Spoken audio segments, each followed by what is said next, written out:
Hey everybody, how's it going? Your best buddy Basil here. Whoops, I just spaced out quite a bit. We're about to start the show, which means I need to send the text message. I am feverishly scrolling through all of my tabs to find the text message tab. There it is. Okay, here we go. Send. Farewell, text message. Find your way into the phones of Canarians around the world. Remember, you can get on the text message alert system if you'd like. Text the word Canary to 877-740-3226. That's a great way to do it. Man, lots of stuff going on today. Oh man, starting to get a little shaky around the world. So, hope everybody is doing well. Just remember that life, the life that is near you, is more important than the life across the sea.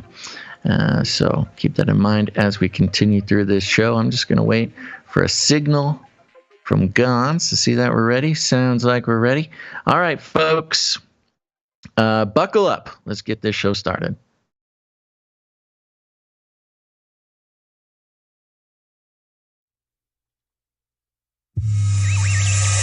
The world is getting crazier.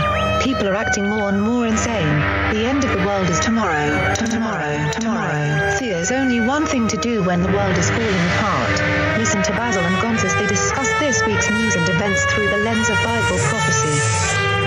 You are listening to Canary Crime News Talk. You're listening to Canary Crime News Talk. Today is March 15th, 2023. Let's see. We are live to tape on episode 602.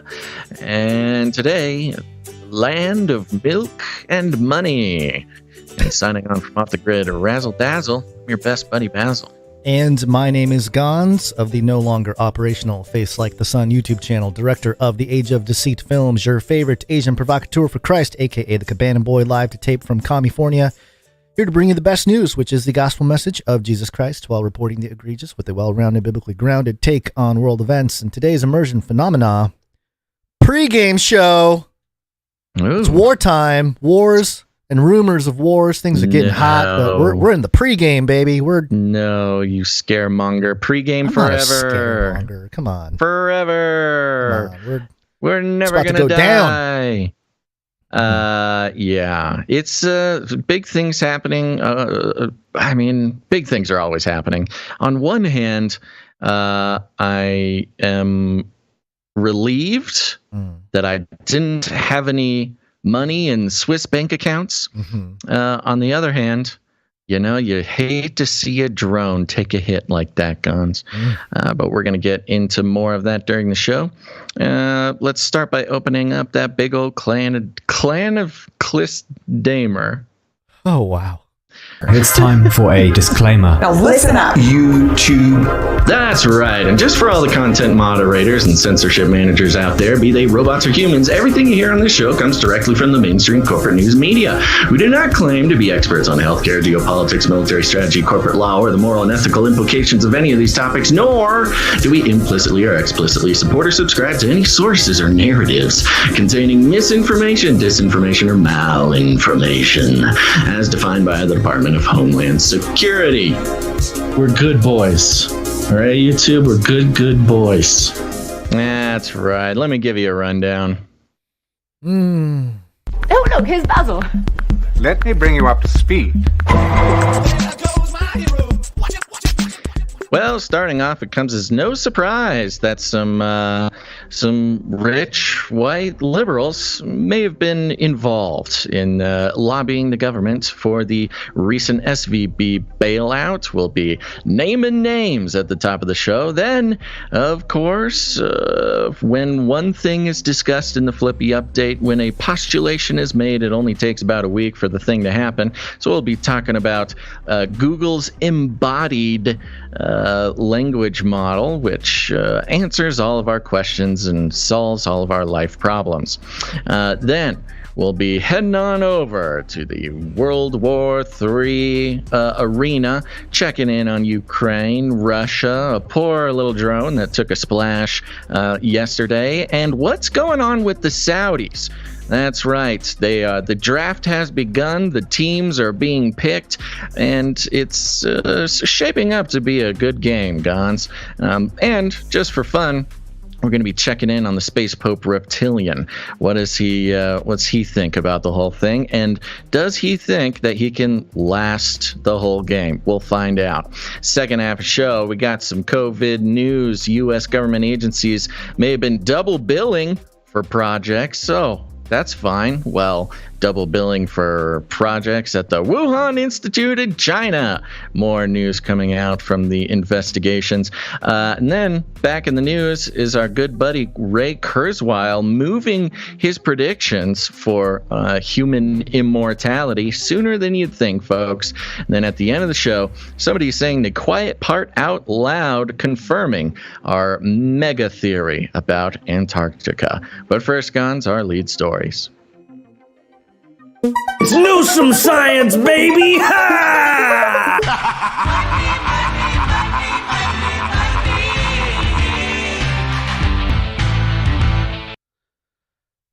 Yes. Things are crashing, but you know what? The Fed is coming to the rescue. Don't worry. Microsoft or MSN.com mirroring a story from Business Insider. The headline here, California Governor Gavin Newsom failed to publicly disclose his SVB, that's the Silicon Valley Bank, ties with lobbying for a bailout. Oopsies. Yeah. I like the language of that. He failed to disclose. He made, makes it like a bad performance. He made a mistake. Yeah, mishandled the ball.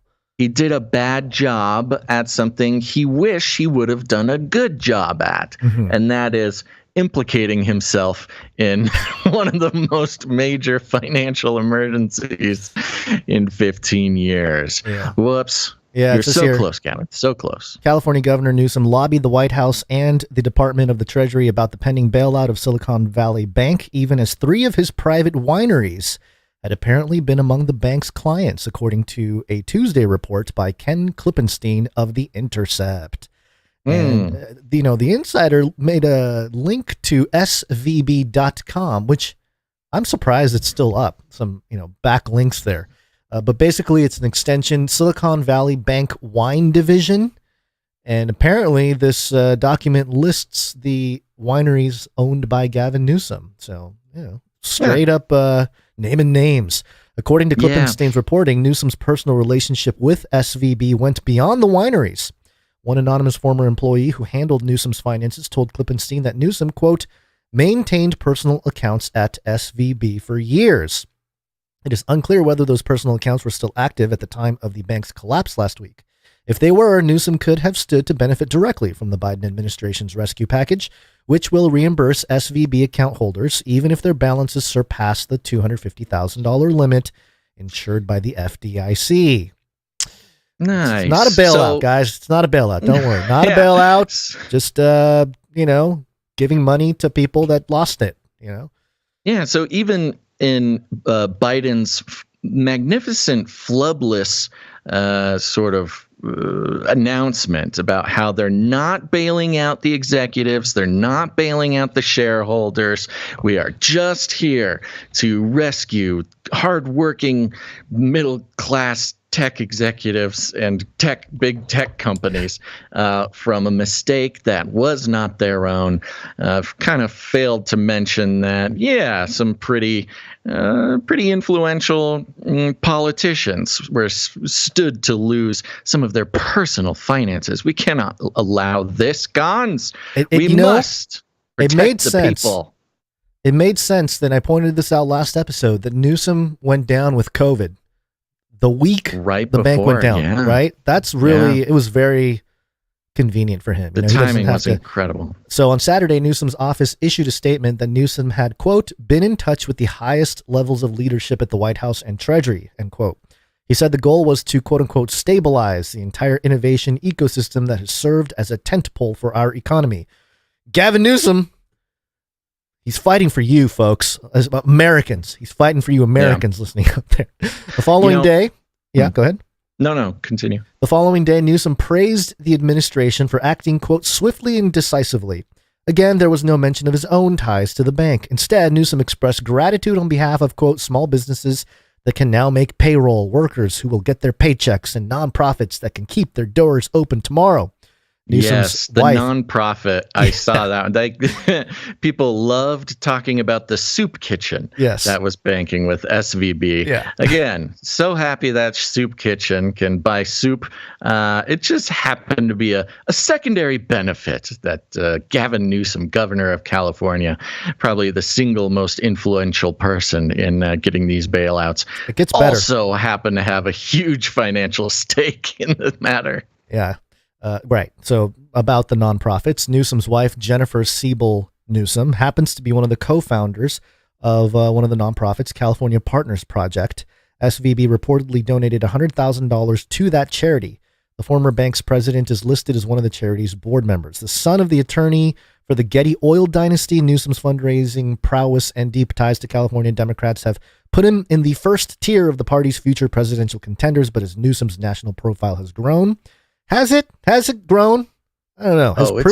His privileged background has emerged as a potential Achilles heel with voters during the pandemic. I hope he's just one of these guys that thinks he's going to make it, but then fizzles out, doesn't quite make it to the stratosphere. His privileged background has emerged as an Achilles heel. During the pandemic, he was photographed dining maskless with a large group of lobbyists at the French Laundry. Yeah, we remember that whole thing. It's my favorite part of the pandemic. Yeah, he hasn't discussed the FVB situation personally. Here's the part too. As an elected official, Newsom is prohibited by state law from influencing a governmental decision, quote, in which the official knows or has reason to believe the official has a financial interest. So he's maybe breaking some rules too. Nathan Click, a spokesperson for Newsom, told Insider that Newsom's, quote, business and financial holdings are held and managed by a blind trust. Sure. And have been since he was elected governor in 2018. Click did not respond to detailed questions about the Intercept's reporting on Newsom's SVB ties. Spokespeople for the White House and California Partners Project did not immediately return Insider requests for comment. So at least the Business Insider, this is no good for Gavin Newsom. If Business Insider is writing not so nice things about Gavin, maybe he extended or leaned too heavily into his privilege, and it's sort of backfiring on him. It's not going to work with the American people. Yeah, it's not looking great. Not looking great for old Gavin. That rich white guy just can't catch a break, can he? Well, his ties to China is probably part to do with this as well. That there's some sort of that's the major. That's the preservation of American whatever Constitutional Republic, and then Newsom funny sort of SJW joke there. Yeah, and then Newsom trying to erode all that and making deals with China, and given the way things are going with World War III looming, can't have the China made governors around. I guess so. That's just a thing. There was a long breakdown from the Washington Post about the 72 hours following the crash and the heroic efforts by politicians and representatives from around the country to save the working man. Yes. And I just want to read one paragraph from that. That was sort of Gavin Newsom's hero pose here. It says, sounding alarms were the likes of Reid Hoffman, the founder of LinkedIn and a partner at Greylock, a major venture capital firm, a prolific donor to Democrats, including Biden. He took his concerns to Democratic lawmakers and administration officials. Ron Conway, another of the area's leading investors with original stakes in Airbnb, Facebook, and Google, worked with Pelosi and Governor Gavin Newsom to put pressure on the White House, Treasury Department, and elected officials. So Gavin teamed up with billionaires to save his own money. Yeah, it's awesome. This could be, man, I can't imagine this being good for Gavin just moving forward. Not just the presidency, but... Oh, he'll be fine. You think he's going to be protected through all this? He'll be fine. Get him out of here, man. He's invincible. Gavin Newsom is invincible. I'm sorry. I don't want to burst your bubble, Guns, but I have to strike down this magical thinking that you have that somehow Gavin Newsom will ever be held to account. Can't one of the Kevins do something? Kevin, the vaccine Kevin. I am vaccine Kevin. Do something. This guy's running amok. Women rule. That guy. You're going to let that guy take over? It's a very sad situation. Well, there's more news in the ongoing sort of, what's the word, slow demolition, the controlled demolition of the Western financial sector. And I do say, controlled demolition because there's some pretty explicit clues as to that later on in the show regarding Credit Suisse, the Swiss banking company that is currently on shaky ground as of yesterday, I believe. But that fits into some bigger picture stuff. We'll be talking about that in our next block. But first, Gons, I think if you're ready, we should keep on moving and remind everybody just what day it is. It is Wednesday, my dudes.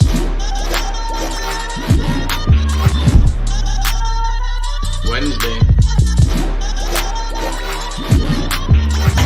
Hey guys, know what day it is? It's Wednesday. It's time for Canary Cry News Stuff.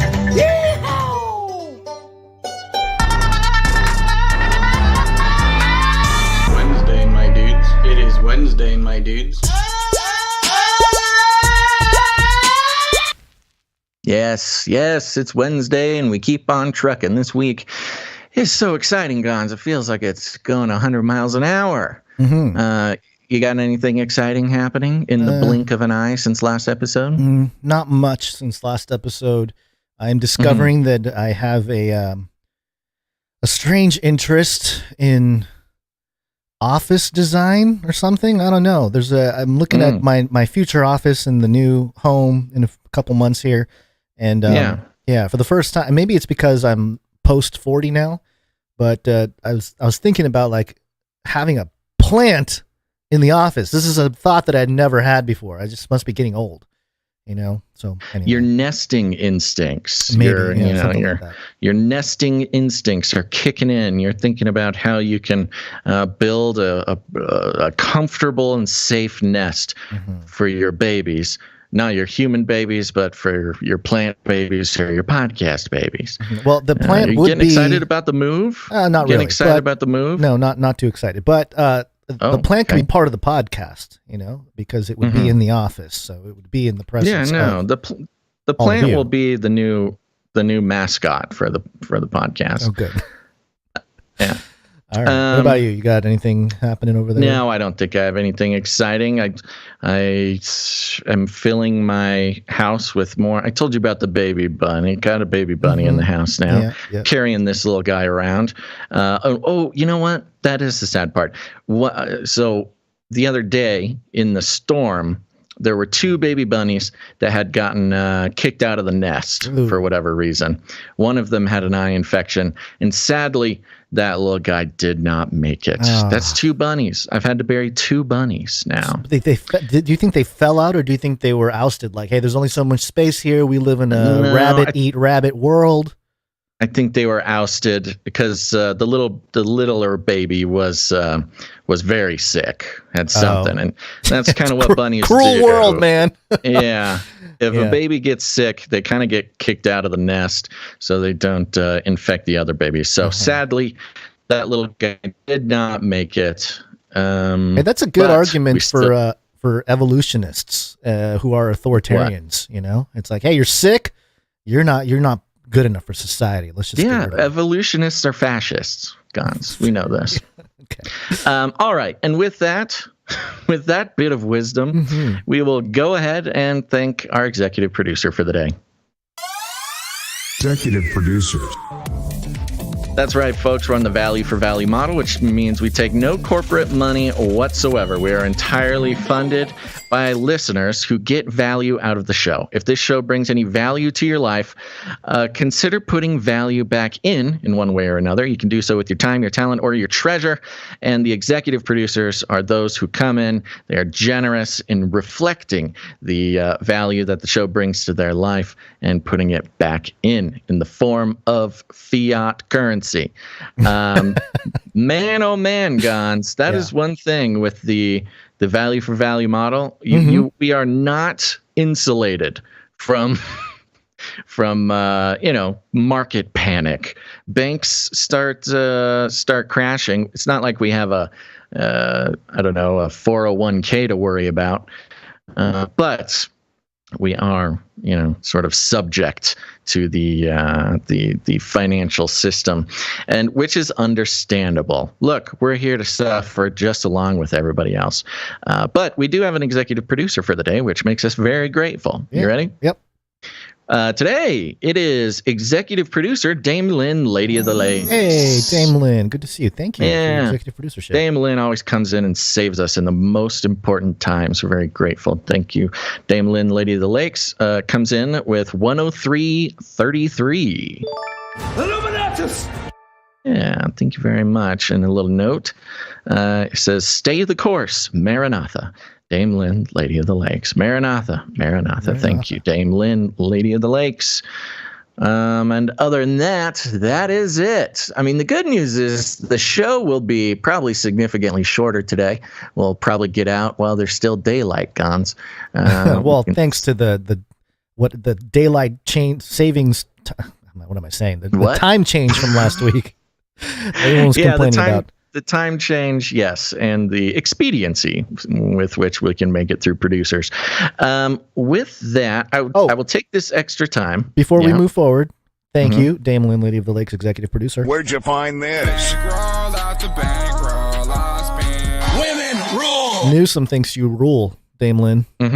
Yeah, well, she does. He's not wrong about that. He's not. You were going to say something. Sorry. Oh, you cut out. Or did you stop talking? I think you stopped talking. Did I lose you? Uh-oh. Completely lost you, Basil. Muted. I've got muted somehow. I don't know muted how. Yourself. Okay, interesting. There we go. Sorry about that. Live to tape, folks. This is sort of the human mistakes that you won't get with AI podcasting. So, what was I going to say? I was going to take this extra time to mention a couple things. Let's do meetups up here at the top. Oh, okay. All right. Yeah. Not ready for that one. Oh, I know. It's okay. You. I'm making calls here, trying to figure out ways to balance the announcements a little bit better. Canary Cry Meetup. Yeah, I wanted to plug canarycrymeetups.com because maybe a lot of people don't make it to the end of the show. But meetups are a very important part of life. That might sound silly, but it's true. Finding other human beings just like yourself who listen to the same podcast, that's a really good indicator that you can be friends, or maybe you should be friends. We had a couple meetups over the weekend. Unfortunately, which one was it? I think it was the Missouri meetup got canceled due to weather. Very sad, but we understand. The next meetup is April 29th in St. Augustine, Florida. So if you're on the East Coast there, you want to go get some sun, head down to Florida, meet up with some Canarians in St. Augustine on April 29th, 11 a.m. at the Plaza de Constitucion, at the Statue of the Lion there. And you can find all the details for that over at canarycrimemeetups.com. Do we have any new meetups to announce? I don't think so. Don't think so. I am editing the page right now as you talk. As we speak, doing some webmastering. Yeah. We do have a new flyer for the Houston meetup. We'll talk about that in the art section. But there you go. So if you are out there in the world and you think it would be cool to meet some people who are like you, who have some crazy ideas and listen to some crazy podcasts, put on a meetup in your area. It's almost guaranteed that there are Canarians near you. And all you got to do is put on a meetup to lure them out of their cages. So go to canarycrimemeetups.com to check that out, or send us an email at canarycryradio@gmail.com to tell us when and where you want to put on a meetup. And we'll see you at the meetup.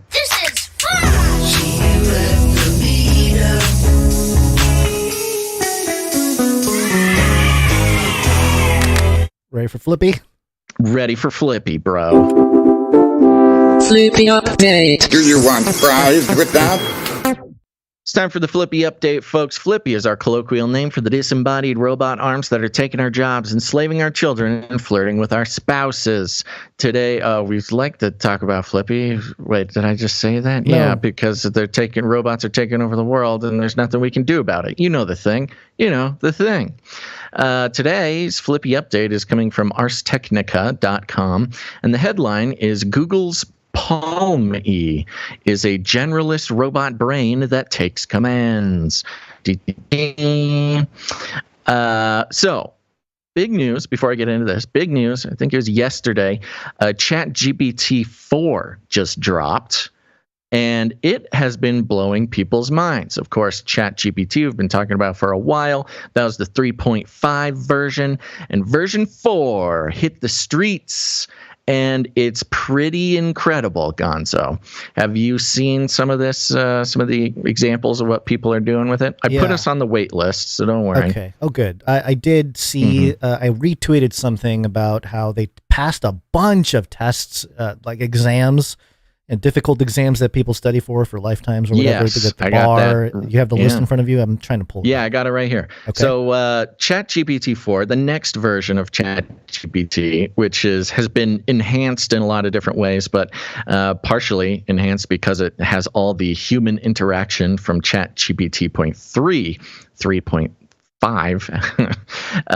And this one, ChatGPT 4, passed the bar exam with a 90%, passed the LSAT with an 88%, passed the GRE at an 80% with the quantitative test, and 99% with the verbal test. Every AP test, it's just incredible. Version 4, where were you when I was in high school?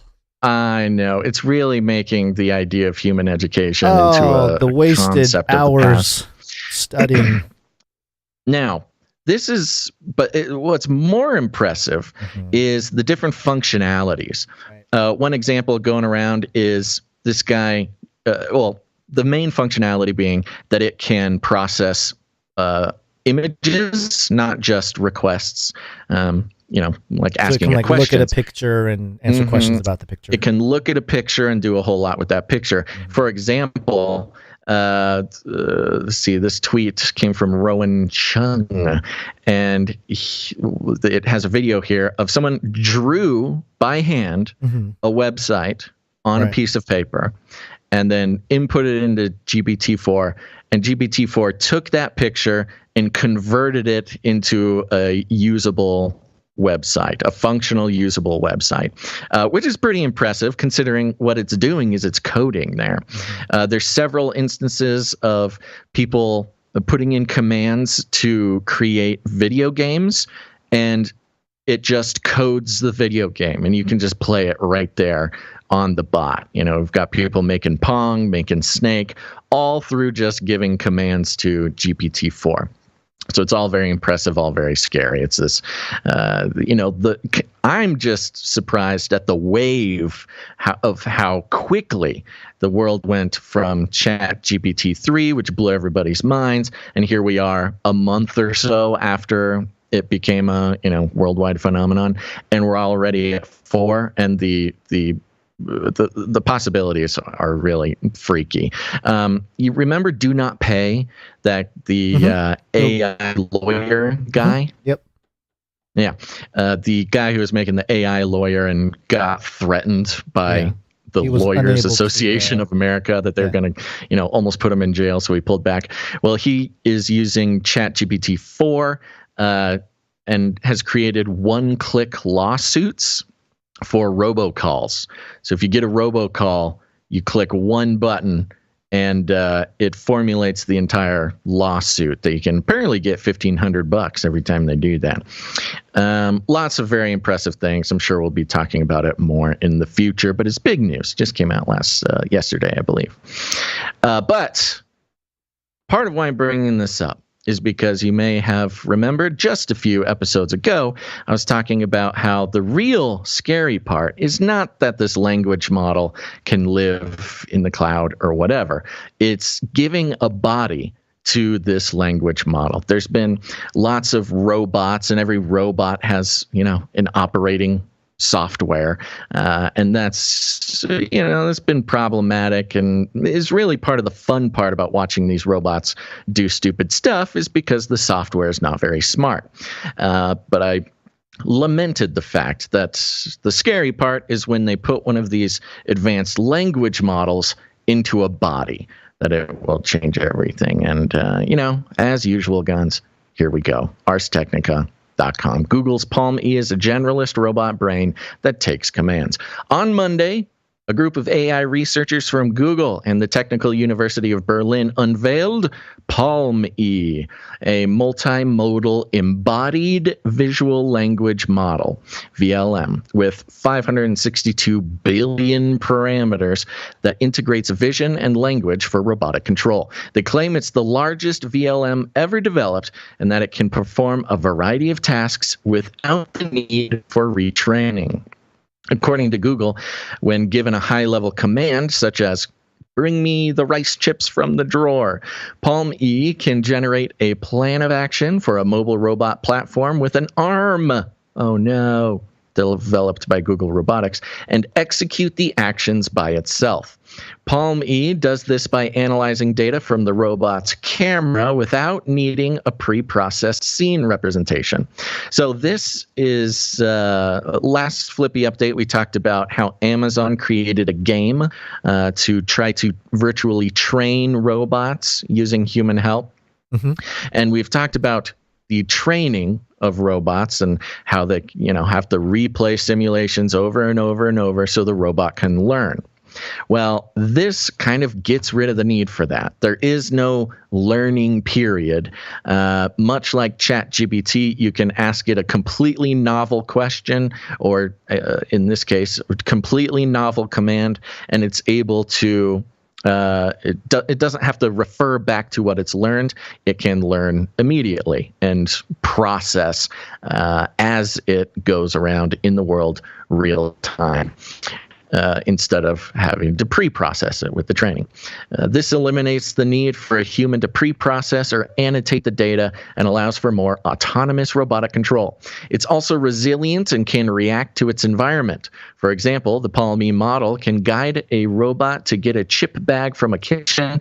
With Palm E integrated into the control loop, it becomes resistant to interruptions that might occur during the task. In a video example, a researcher grabs the chips from the robot and moves them, but the robot locates the chips and grabs them again. Finally, Gons, we have found a good use case for these robots.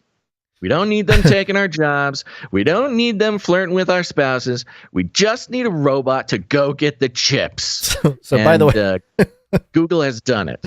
The video that I'm showing in the background as you read this is the robot arm. It looks like a little tower robot with the mechanical robot arm sticking out with the little clamps. And, it goes up to the counter. There's a drawer. He pulls out the drawer. He grabs the chips. He puts it on the counter. And there's a guy with, those trash picker-upper clips. I don't know what, not clips. Those little clamp thingies on a stick to like pick up trash. Yeah.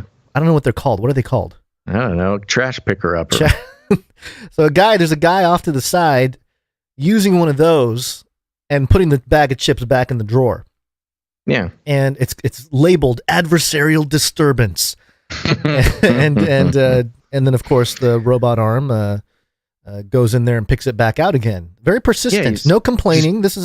It should teach us to be more stoic, no? The patience, yes. Yeah. We've talked about robots and how they're more spiritual than us, at least in an Eastern philosophical sense. And the patience this robot is showing is truly next level enlightened robot. At the adversarial. What did they call it? Adversarial disturbance. And by the way, when the thing picks up the bag of chips, I'm pretty sure it's crushing the chips. So there's still some ways to go. You're going to have some unhappy people. Adversarial disturbance. This guy better watch out. The robots are labeling him as an adversarial disturbance. Exactly. That is the label we are trying to avoid, people. Palmy is a next token predictor, and it's called Palmy because it's based on Google's existing large language model called Palm. Surprise. Which is similar to the technology behind ChatGPT. I like Google has made the beast on the right hand, the right palm. Mm-hmm. Yeah, got him. Google has made Palm embodied by adding sensory information and robotic control. It is literally the exact same language that I used the other day. It is the embodiment of these large language models. That is sort of the secret to the problem solving of letting the robots live a life of their own, and we can give them, rights and love and perhaps even take them on as our own children. It's just a day away, Gons. Mm-hmm. I found the retweet of the ChatGPT 4 that I made, and nobody liked my thing. I said, it's definitely smart, but is it ever hungry for meat? Nobody liked. I got 2 likes and 600 views on the thing. Well, Gons, if you were an AI that was, learning from his experience, you would take this and put it in the column of not very funny.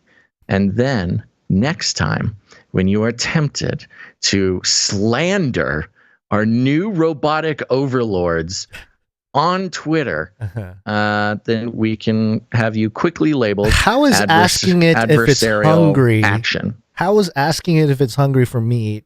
Any kind of negativity against the robots? Mm-hmm.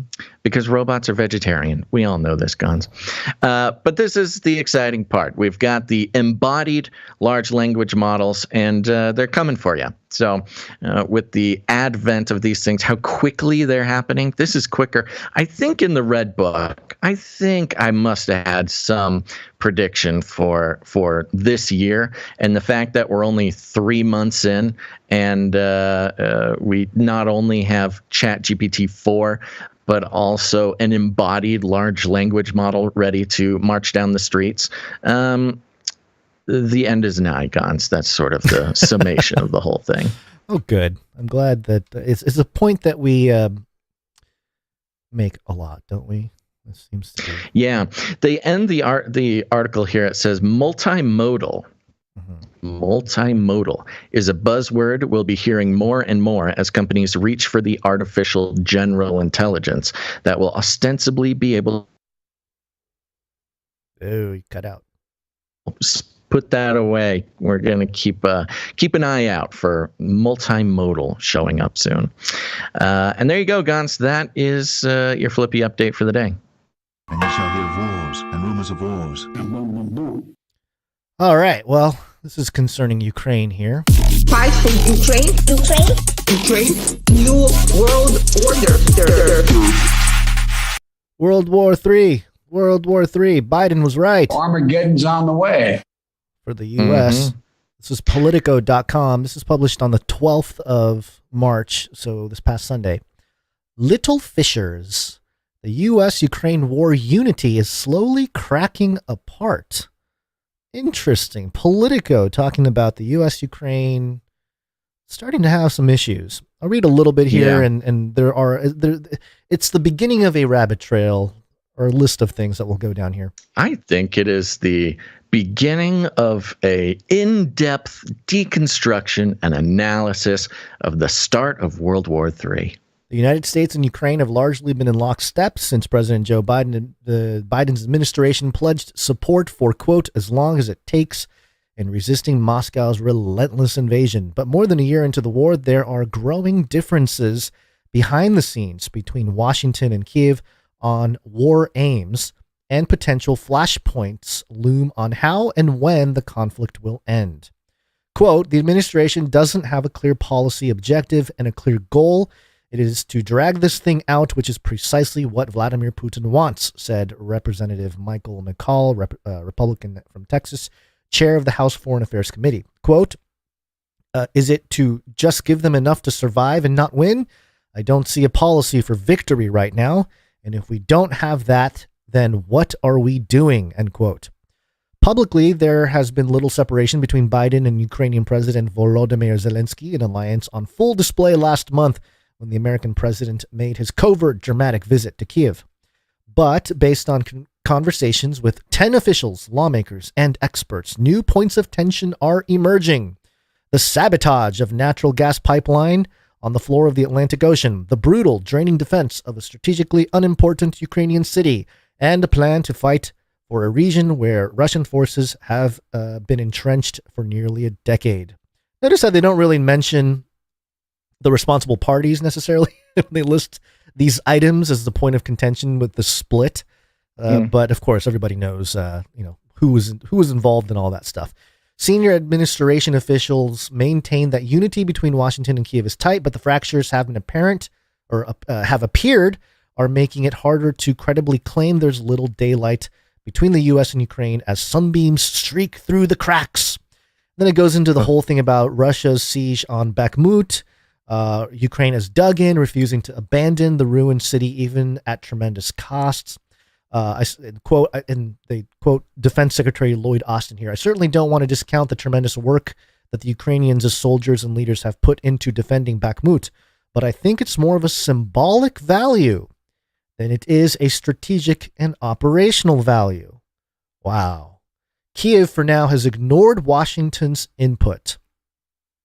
Let's see. The new intelligence first reported by the New York Times was short on details, but appeared, this is talking about the pro-Ukrainian group that took down Nord Stream, that narrative that we covered from the New York Times about a week ago. Right. The fake cover story. The fake cover story. So they bring that up a little bit. Let me skip down. I think that's pretty much the main thing. Yeah, that's pretty much it. They go into some, they quote some more Republicans. They quote Jason Crow, who's a Democrat. Yeah, it's starting to, the main, there was a couple more things here. Let me see if I can grab it. Let's see. Though Biden has pledged steadfast support and the coffers remain open for now, the U.S. has been clear with Kyiv that it cannot fund Ukraine indefinitely at this level. Right. Though backing Ukraine has largely been a bipartisan effort, a small but growing number of Republicans have begun to voice skepticism about the use of American treasure to support Kyiv without an end in sight to a distant war. Oh, nuts. Yeah, okay. So yeah, there's some friction with Kevin McCarthy in there too. That would, we don't have to. Yeah, it's just sort of noting the unwavering support is starting to waver from the U.S. Well, the part that's interesting to me is that this reminded me of the kind of relationship that is common amongst parents and college-age kids, or like early. I have one. I have a stepdaughter that's in that range right now, so I kind of get the same sort of feeling where Zelensky, the U.S. is helping Ukraine. Weapons, money. It's like, here you go. I know you're in a situation. I'm going to help you out. But then Zelensky is relentless. He's like, no, I'm gonna keep doing this, and now the parent, the U.S., is kind of okay, well, we can't support you like this forever. We're gonna have to, it's sort of a weird parent-child relationship, and Zelensky's not listening. No, I'm gonna keep fighting. It's like, no, well, you're losing. The town is destroyed. Like, no, keep sending us money, keep sending us weapons. So it's kind of an interesting play here, and it would make sense that the U.S. wants to maybe settle this sooner rather than later, because there are other things happening that require attention. We've been seeing it wind down. The interesting part of this article, I thought, was they mentioned how the Washington is trying to stay out of a decision-making role, right? Insisting multiple times now that the U.S. is not in control of the war. They're not telling Ukraine what to do. Obligation. As Kyiv for now has ignored Washington's input. So, sending all the resources and the weapons and the everything with, the blank check, but not having a say in what happens necessarily, or at least that's what Politico, the front facing political analysis is trying to give the impression. Now, this is important because we are at a time in the war where up until about now, it's been unquestioned from top to bottom, what we will do. And we will, continue to help Ukraine. They'll do the fighting, and we'll do it until there's victory. Well, how do we know there's victory? Well, I don't know. Russia stops being mean to us. Okay, well, we'll see how long that takes. Now, let me talk about Russia for a second. Russia. NBCnews.com. This came out a couple of days ago, actually. I had it on the list for last episode, and then we just didn't end up deciding that that's what we wanted to do.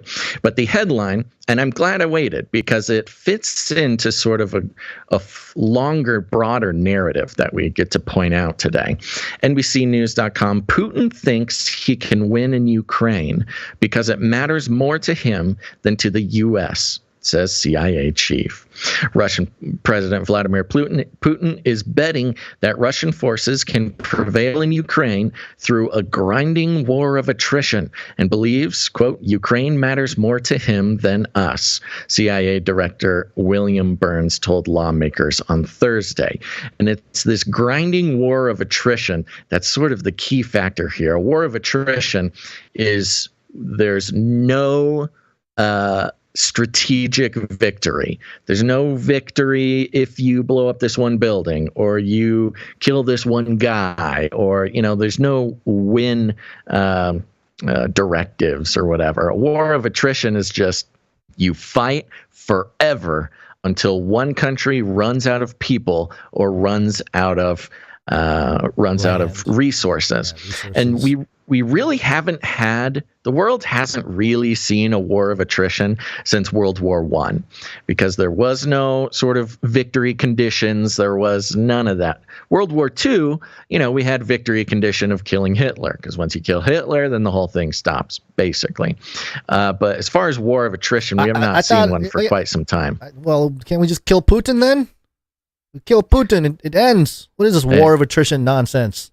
Well, okay. So that's what CIA Director William Burns is talking about. So it really does come down to, is Ukraine worth what extent is the Ukraine worth to the U.S.? Now, of course, if you're paying attention, you know that between biolabs and gas companies and corruption in the U.S. Congress, there were some very specific reasons that that a war in Ukraine, destruction in Ukraine, was helpful, beneficial to some people who had the ability to either not start a war or do start a war.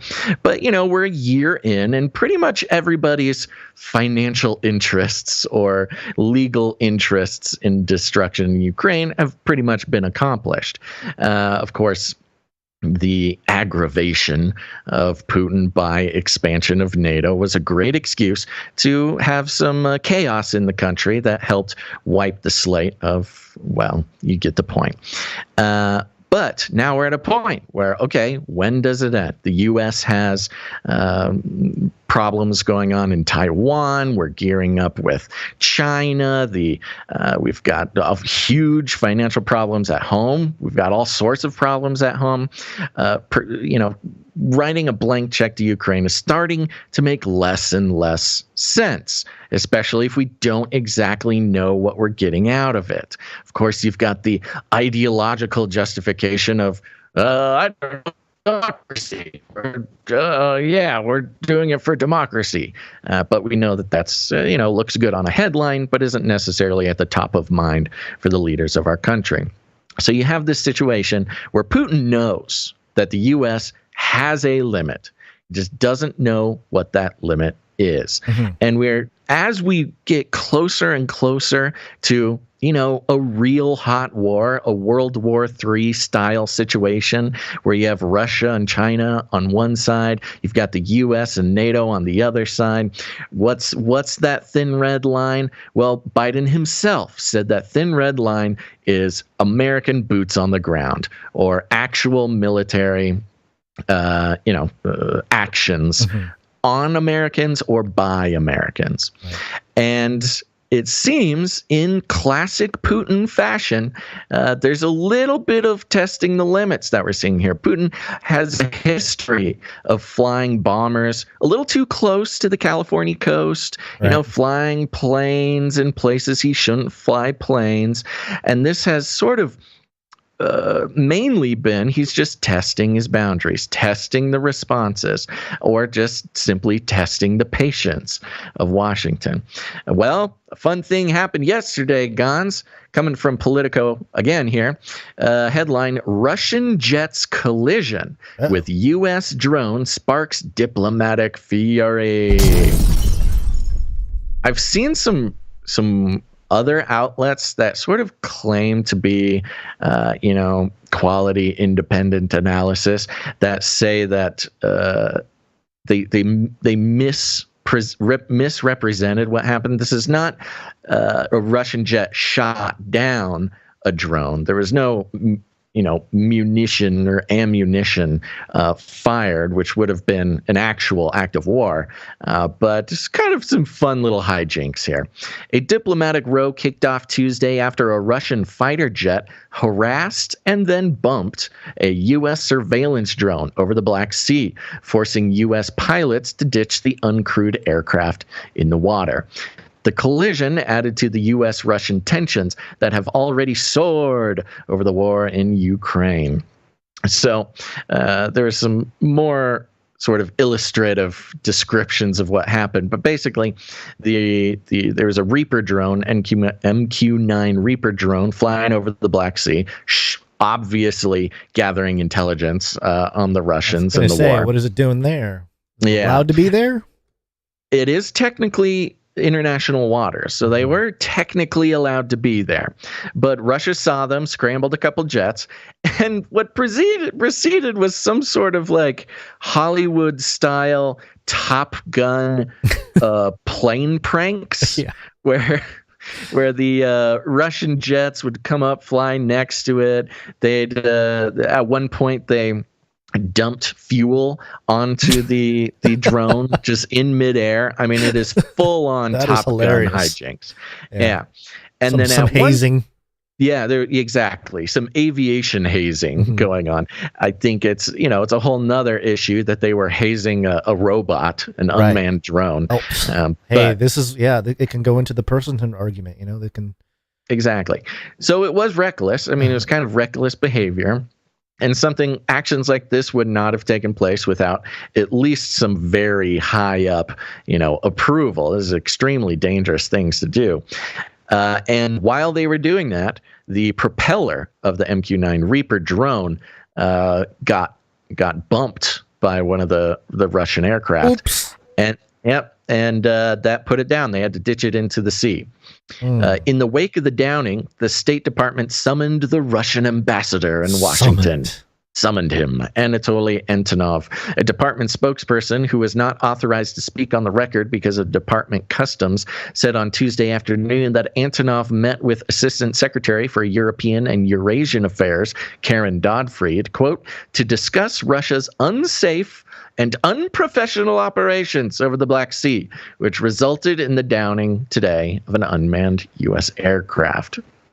Department spokesperson Ned Price said earlier that the administration was briefing allies and partners on the collision and was in touch with Russian officials about it as well. The U.S. ambassador in Moscow, Lynn Tracy, has voiced concerns to the Russian Foreign Ministry. Yeah, good. The MQ-9 Reaper drone was making a routine flight. Routine spy operation over Russia before it was intercepted by two Russian Su-27 fighter jets on Tuesday. The warplanes dumped jet fuel on the drone and flew in front of it on a reckless, I love this this description, reckless, environmentally unsound and unprofessional manner. I love that. That is great. It's bad for the environment the way you guys are hazing this drone, this innocent drone. What did the drone ever do? That was according to a statement from U.S. European Command. Unsound, environmentally unsound. Oh, those polluting Russians. This is not ESG compliant behavior. Yeah, this is really gonna ding Russia's ESG score. Yeah. One of the Russian aircraft then struck the drone's propeller, rendering it unflyable and prompting U.S. operators to ditch it in the Black Sea. Quote, in fact, this unsafe and unprofessional act by the Russians nearly caused both aircraft to crash. Air Force General James Hecker, commander of the U.S. Air Forces in Europe, said in a statement, quote, U.S. and allied aircraft will continue to operate in international airspace, and we call on the Russians to conduct themselves professionally and safely. So you see from across the board, the response is, that is funny. Russia, this was very unprofessional of you. You know, you can see the language of this is very sort of de-escalatory. Yeah. It's not, this was, they're really going pretty far to make a point to scold Russia without making it look like this was so bad as to treat it like an act of war. It's also easier that it was a drone and not an actual human. And that's another part of it. Yeah. If you're thinking about the theater, not the theater of war, but the theater that is war and politics, it's the perfect situation. I'm very skeptical that this was an authentic thing that happened. But there's a couple different angles that can be taken on it. Let's see, a couple more little quotes here. Quote, these aggressive actions by Russian aircrew are dangerous and could lead to miscalculation and unintended escalation. Mm-hmm. Yeah, see, I think that's exactly the point there. It said this was had the potential to escalate the situation. And I think that is in line with how we've seen Putin act in the past. He thinks already that there is a limit to the U.S.'s involvement, and he wants to find out what it is. Now, if the U.S. took this, as they probably legally should have, took it as an act of war and reacted to it, that's World War III right there. Yeah. They had an opportunity. This was the chance to say, if we really wanted to jump in and start the war, this could have, and maybe still is, enough to take everything to the next level where America is actually, in boots on the ground, involved, performing military operations against Russia, which would be a huge disaster. That's the start of World War III. Some interesting. Let me finish this article here for you. I do find Senator it interesting. Roger Wicker of Mississippi. Oh, nope. What'd you say? Nope. Continue. Okay. Senator Roger Wicker of Mississippi, the top Republican on the Senate Armed Services Committee, said the episode served as a, quote, wake up call to isolationists about the threat posed by Vladimir Putin. So this Roger Wicker guy in Mississippi, He's like, yeah, wake up. We got to get involved in this war now. No more isolationist mentality. And, quote, Putin wants nothing more than for incidents like these to push the United States away from our support of Ukraine and prevent us from rolling back his destructive policies, Wicker said in a statement. Quote, we must choose to project strength against our adversary, not appease this dictator with words or so-called de-escalation. We want war. Yeah, Wicker wants war. Guy, not only do I think this Roger Wicker guy is a dummy, he's either a dummy or specifically wants World War III to start. Yeah, because he benefits somehow. Yeah, I don't think that Putin ordered this to scare away the U.S. from helping. That doesn't make any sense. No. It's much more in his character that this was a provocation.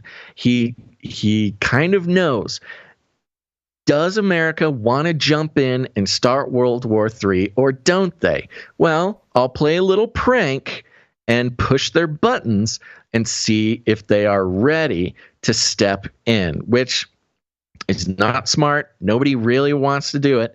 But if the sort of saber rattling continues, he's basically throwing down the gauntlet and telling the U.S. to make a decision. You know, if you're going to fight, let's fight, which is concerning. This is sort of the slap, the face slap before a duel. Right. Take the glove off and slap him with the glove. You know, there's a chance to walk away, but it is purposefully provocative. I think this Wicker guy thinking that that's like a warning from Putin, he's either really stupid or is trying to trick us all into something. We need to go to war. Buy these weapons. Yeah, of course. Now, tied to manufacturers or something. The timing of this is incredible. So this happened yesterday. But let's lay down some interesting background over the past few days. Yes, this ties with the economy thing going on. Yes. Now we're going to this is going to start tying in with the economy, and it's specifically going to center around Saudi Arabia. Almost brought this to the show the other day, didn't. Glad it's here today. Oops, this is the paywall version. Why do we keep getting the paywall version? I don't know. What article are you talking about? Saudi Arabia. The first Saudi Arabia. U.S. security pledge? Yes. Yeah, that was all you. That was all you, bro. Yeah, it was all me, and I don't know why. Hold on, I'm getting it. Do you have a paywall or not? I do. But I'm you getting do. rid of it. Yeah. Okay, hold on. Bleep Everybody, please hold while we hack the mainframe. ChatGPT. Do you want me to get it? Hack the Wall Street Journal. What's that? I can start reading it, and you can just pick it up. Yeah. Why don't you start? So the headline is Saudi Arabia seeks U.S. security pledges nuclear help for peace with Israel. And it says Saudi Arabia is asking the U.S. to provide security guarantees and help to develop its civilian nuclear program as Washington tries to broker diplomatic relations between the kingdom and Israel. People involved in discussions between the two countries said, striking a normalization deal between Israel and Saudi Arabia. Yeah. Okay. So this came out on the 9th, March 9th.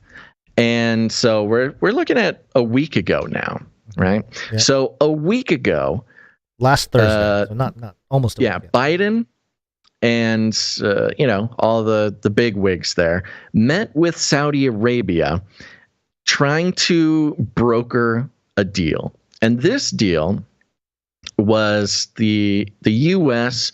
would continue to act as security for Saudi Arabia, which we have for a long time. That's been our sort of whole thing, is we are sort of guns for hire for Saudi Arabia. And so continue these contracts, maybe even escalate those things, help Saudi Arabia out with nuclear energy. We lost you. Involvement with Saudi Arabia. And of course, Saudi Arabia is very important for oil and for strategic reasons in the Middle East. But the one problem has been for us is Saudi Arabia's contentious relationship with Israel. So we came in last week, say, hey, okay, why don't you be friends with Israel? You will help you out with security and your nuclear program. Let's make a deal here. And this deal sort of revolved around Iran. So right now we've got multiple fronts. We've got China, problem. Russia, problem. Iran is our main problem in the Middle East. And Iran has, voiced support and even helped Russia with drones recently, and Iran is not a huge fan of the U.S. for a lot of good reasons. And Israel, being our sort of main friend over there, also has problems with Iran. Now, the problem is if Saudi Arabia starts making friends with Iran, we're going to have some pretty severe diplomatic contention there. So, long story short, they had that meeting a week ago. Now, let's go to CNBC. And CNBC had this, when did this come out? A few days later? Today. Man, they are hitting me with paywalls across the board. Why is CNBC? Okay, here we go. And the headline at CNBC is the China brokered Saudi-Iran deal has big repercussions for the Middle East and the U.S. And this came out today. So at the exact same time that the U.S.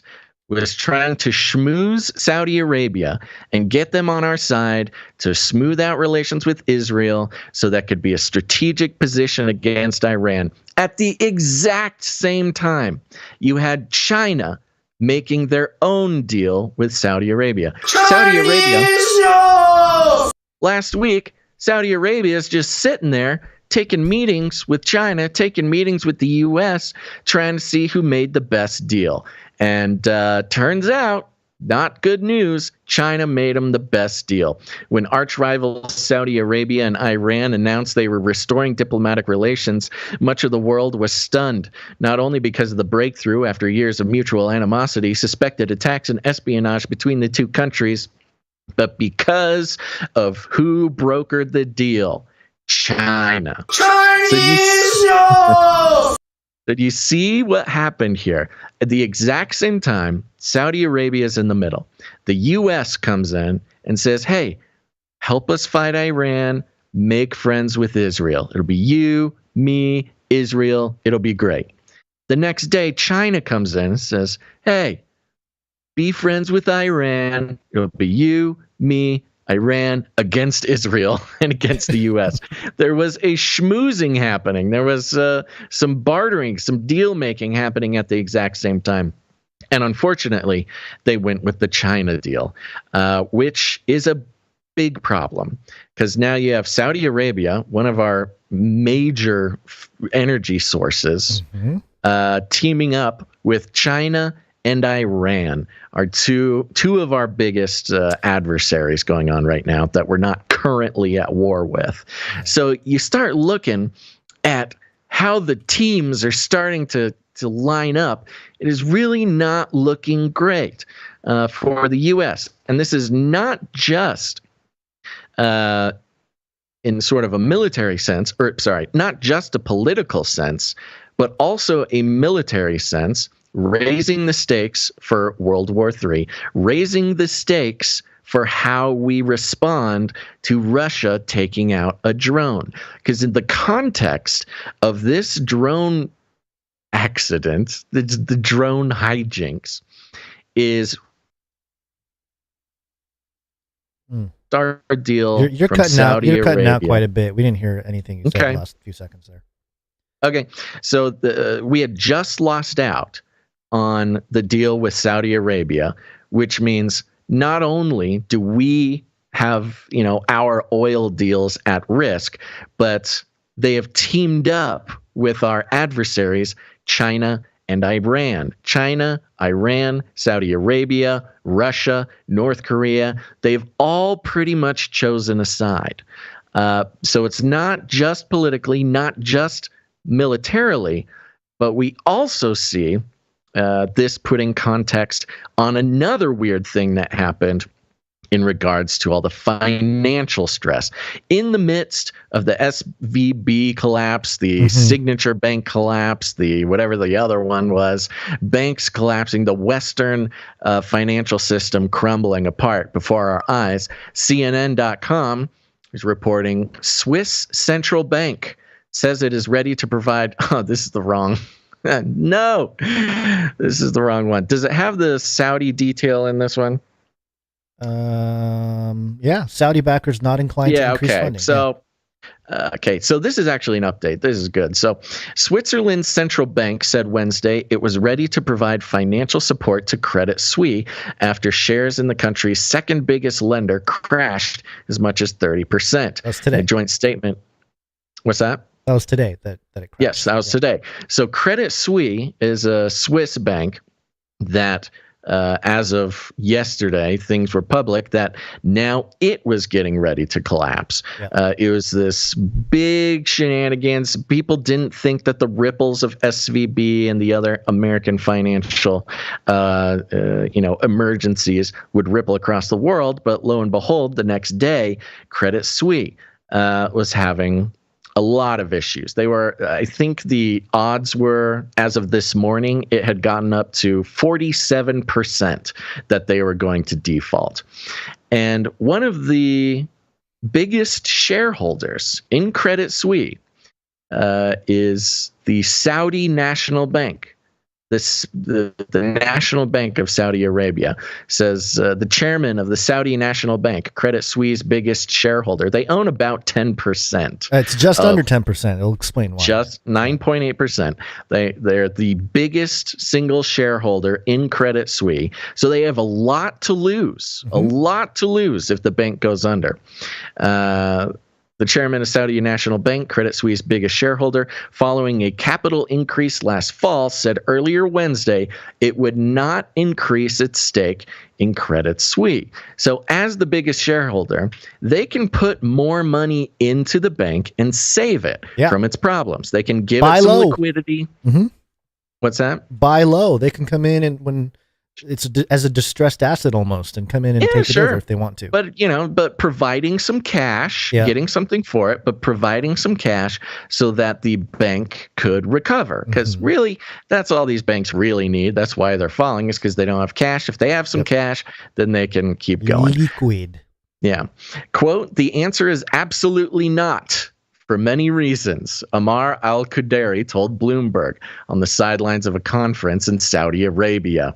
Quote, I'll cite the simplest reason, which is regulatory and statutory. We now, and this is their excuse, we now own 9.8% of the bank. If we go above 10%, all kinds of new rules kick in, whether be it by our regulator or the European regulator or the Swiss regulator, he said. We're not inclined to get into a new regulatory regime. So you have Saudi Arabia, they're about to lose $60 billion, whatever their stake is in the bank. It's about to just evaporate into thin air. And instead of coming in and saving it, they're like, no, we'll just take the L. I wonder why. Maybe they got an account with China now that they don't have to worry much about this little side deal. It's almost like, their new buddies, China and Iran, don't have any interest in holding up the crumbling Western financial system. So it almost reads as an act of war. Saudi Arabia giving up $60 billion to just allow one of the West's biggest banks to crumble right before their eyes, just days after they rejected a deal with the U.S. and went with the Chinese Iran deal. It's a really big set of circumstances that are sort of totally obscured unless you kind of see the background of the U.S.-China deal making with Saudi Arabia. Yeah. So now, and also that gives the context through which the U.S. so badly needs to stay level-headed as far as Russia taking out the drone. there was it was in another article. I think it was a Washington Post article where they're describing Jake Sullivan and the conversation goings on between the U.S. and Russia. And the quote was, it was like literally Jake Sullivan talking to the Russian ambassador and says, "Here's our message. Don't do that again, please. Please don't blow up another drone. We really don't like it. It's very unprofessional. It's very environmentally unsound. Please don't do that again. You get one, okay? You get to blow up one drone, but I'm telling you, don't blow up another drone, or else we'll have to do something about it." And that something about it is get into World War III, where we know now for sure that Saudi is aligned with Iran, aligned with China, aligned with Russia. Whereas, it's basically the U.S. and Europe, and Europe's no help. Sorry, Europe. This will be interesting as far as the U.S. presidential election this next year. And I only bring that up because I came across this article from Reuters, but from November of last year, so November 2022, and the headline is Saudi Arabia's Dar Al Arkan signs deal with Trump family for Oman project. So Trump has a deal with people in Saudi Arabia to build golf courses and stuff like that, a hotel and villa and everything. I mean, if Saudi Arabia as a whole is moving away from the U.S.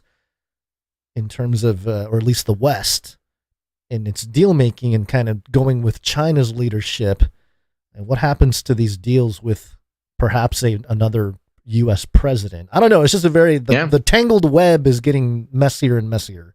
I mean, we're getting it's on one hand, it seems like the chaos is increasing, but honestly, the order, the new world order, if you will, is starting to reveal itself. So we've got taking sides here. I think you're working on putting together a webpage over on the website there to try to keep track of the teams here, who's going to be on what team. And there's also some interesting rumblings from South America too. We're not forgetting about you, South America. These are funny outlets. I took this one from ChinaDaily.com. .cn, so it's a Chinese outlet. Yeah, right. So we've got the Chinese outlet headline: Venezuelan president says U.S. imperialism is in decline. Venezuela President Nicolas Maduro said Saturday that the U.S. hegemony in Latin America, the Caribbean, and the rest of the world is in decline. Quote, "The U.S. empire is in historical decline and no longer has anything to offer for the good of the people of Latin America and the Caribbean. Nothing. On the contrary, all its policies are backward," Maduro said in an interview with Argentine media from Caracas. However, quote, "There is still an expansive wave of ultra-right groups promoted by the White House that seeks to finance and push ahead with anti-democratic, totalitarian, exclusionary, and ideologized projects to generate intolerance and hatred in Latin America societies." Wow. Okay. So you've got, you've got Venezuela. Not a huge fan. Sounds like he's changing sides, or at least taking China's side there. You've got TASS, which is sort of the official Russian news agency here, with a headline: Brazilian president says he won't travel to Russia or Ukraine due to the conflict. Okay, he has a quote here. He's not going to go to Russia or Ukraine because there's war, and he doesn't want to put himself at risk. But it goes on here. The Brazilian president said on February 10 he would like to visit Beijing to discuss the settlement of the Ukrainian conflict with Chinese President Xi. No, don't switch. So he's taken a trip to Beijing to talk to Xi on March 28th. And, of course, we know Argentina is in snug with the Chinese. They're letting them build their naval base down there in Ushuaia. So South America seems to have been successfully wooed by China, which is not leaving a whole lot of friends for the U.S. right now. It's getting a little scarce. But, Canada has been pretty. I don't know if they're openly well, Trudeau said something about China, didn't he? Wasn't he like, hey, I like the way the Chinese do things? He's jealous. He America admires Xi Jinping. The United States is really, this could be bad because as things unfold here, you might find, Lord forbid, there's some kind of disbandment of NATO where all these nations are like, China's deal looks pretty good. We're going to keep the peace going here, which is interesting because the U.S. being sort of the aggressors and all this stuff in Ukraine, or maybe not directly, but of course, the main instigators.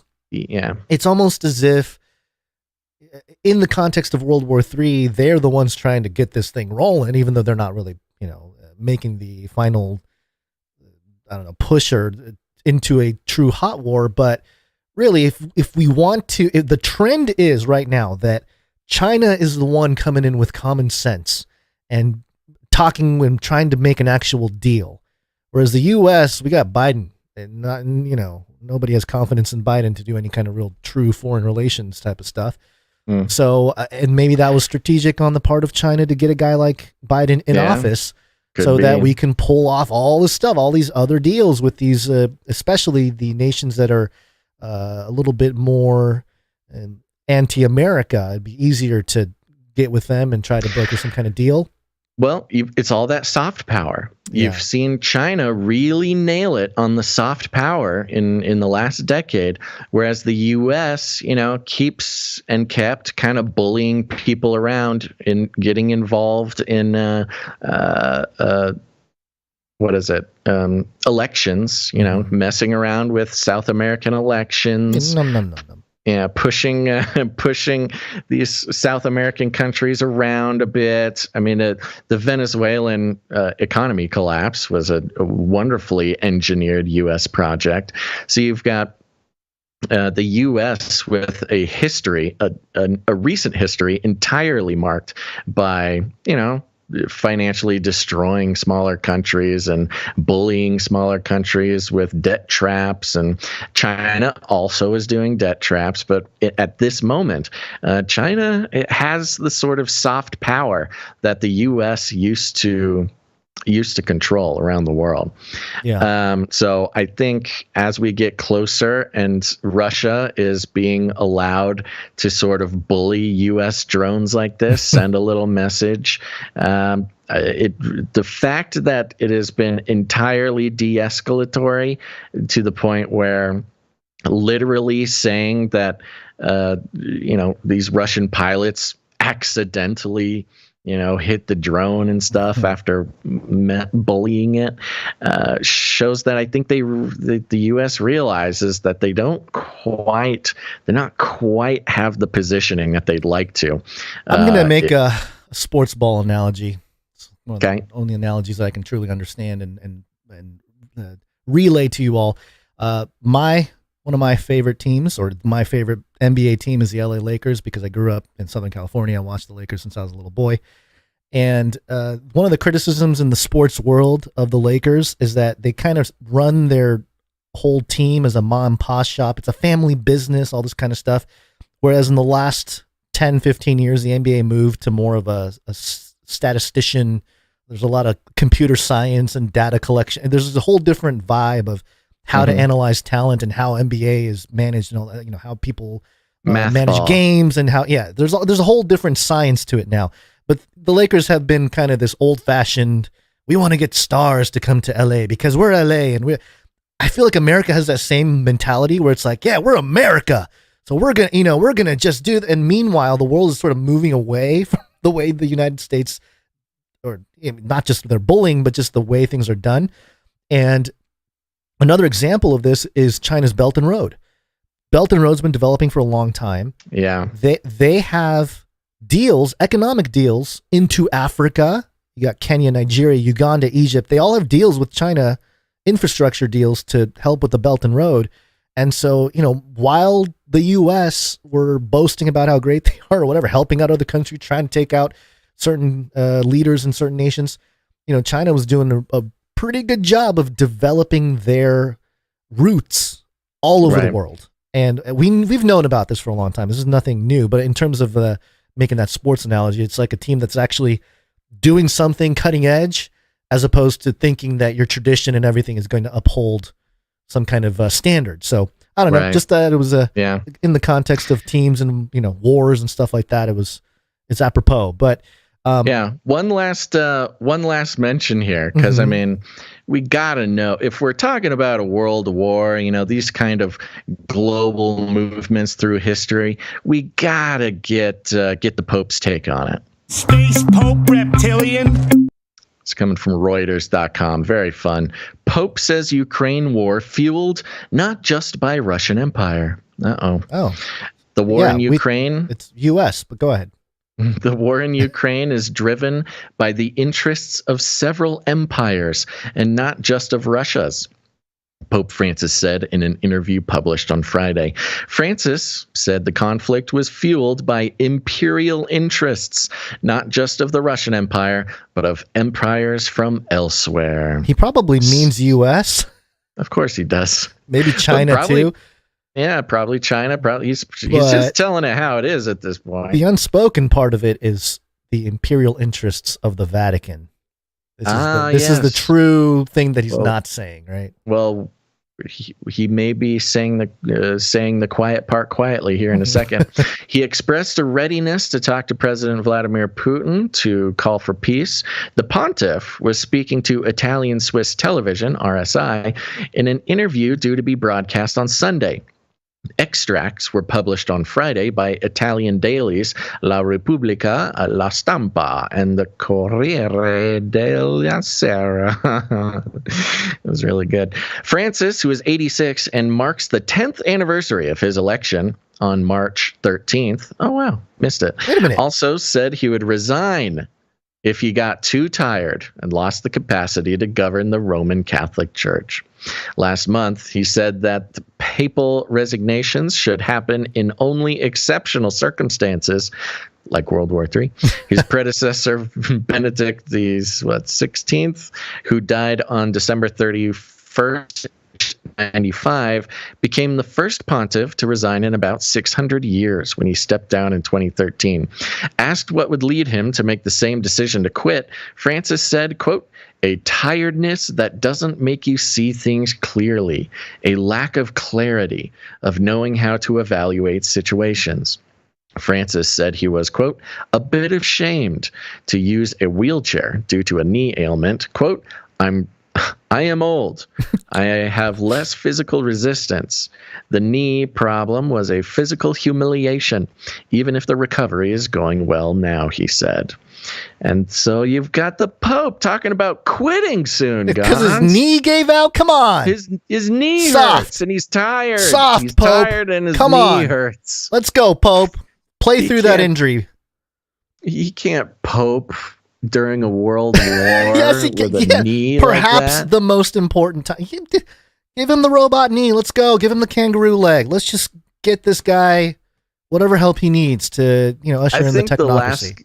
I think Radcliffe, or whatever his name was, the last guy, the first guy to resign in 600 years. Yeah. I think he's setting a precedent. What was it? Isn't it Ratzinger?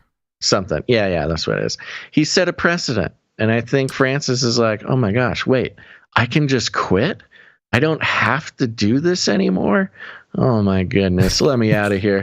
Let me out of this deal. I'm tired. I just realized it's the 15th. I believe today is the exact 12th anniversary of Canary Cry Radio in general. I think it was March 15th, wasn't it? Was it 15th or 16th? Yeah, it was sometime around here. Well, here's the problem. I went to canarycryradio.com to double check. Not working. Is the website working for you? It's down. Okay, so it's not just... Yeah, it's down right now. You'd have to check maybe the RSS feed. Yeah, is it not on your Canary Cry calendar? It's not. That's what surprised me. It says, beware of the Ides of March today. Yeah. So let me take a look. Let's do this. CCR episode 001. Yeah, it was somewhere around here. Wow, we missed that. I mean, I guess after we celebrated our 10-year last year, we can't celebrate an anniversary every year, Gons. That's crazy. All right. I'm just saying. It's been 12 years, man. We missed it. We should have I don't know, playing something or something. I'm looking it up here. Canary Cry, News Talk. Oh, everything's coming up News Talk right now. Yeah. Give me Canary Cry Radio. Do you have an ability to see when that first episode came out? I'm trying. It only gives me, Apple Podcasts only gives me so many episodes here. Hold on. Oh, yeah, we had that little issue, didn't we? All right, well, let's take a little break. We'll figure it out as we go here. Yeah, I mean, it would make sense because we would be partying, celebrating 12 years of podcasting. Celebrate with us. Go to Canary Cry Radio. No, canarycry.party. There you will find a tree of links to everything from where to listen to the show, watch the show, how to support the show, how to connect with us and the community. Welcome to Canary Cry Party. It's the place you wanna be. So say welcome to Canary Cry. Gameplay Canary Cry Party. That's right. Go check it out. CanaryCry.party. You got all the links to everything you could possibly want. Get connected with the community.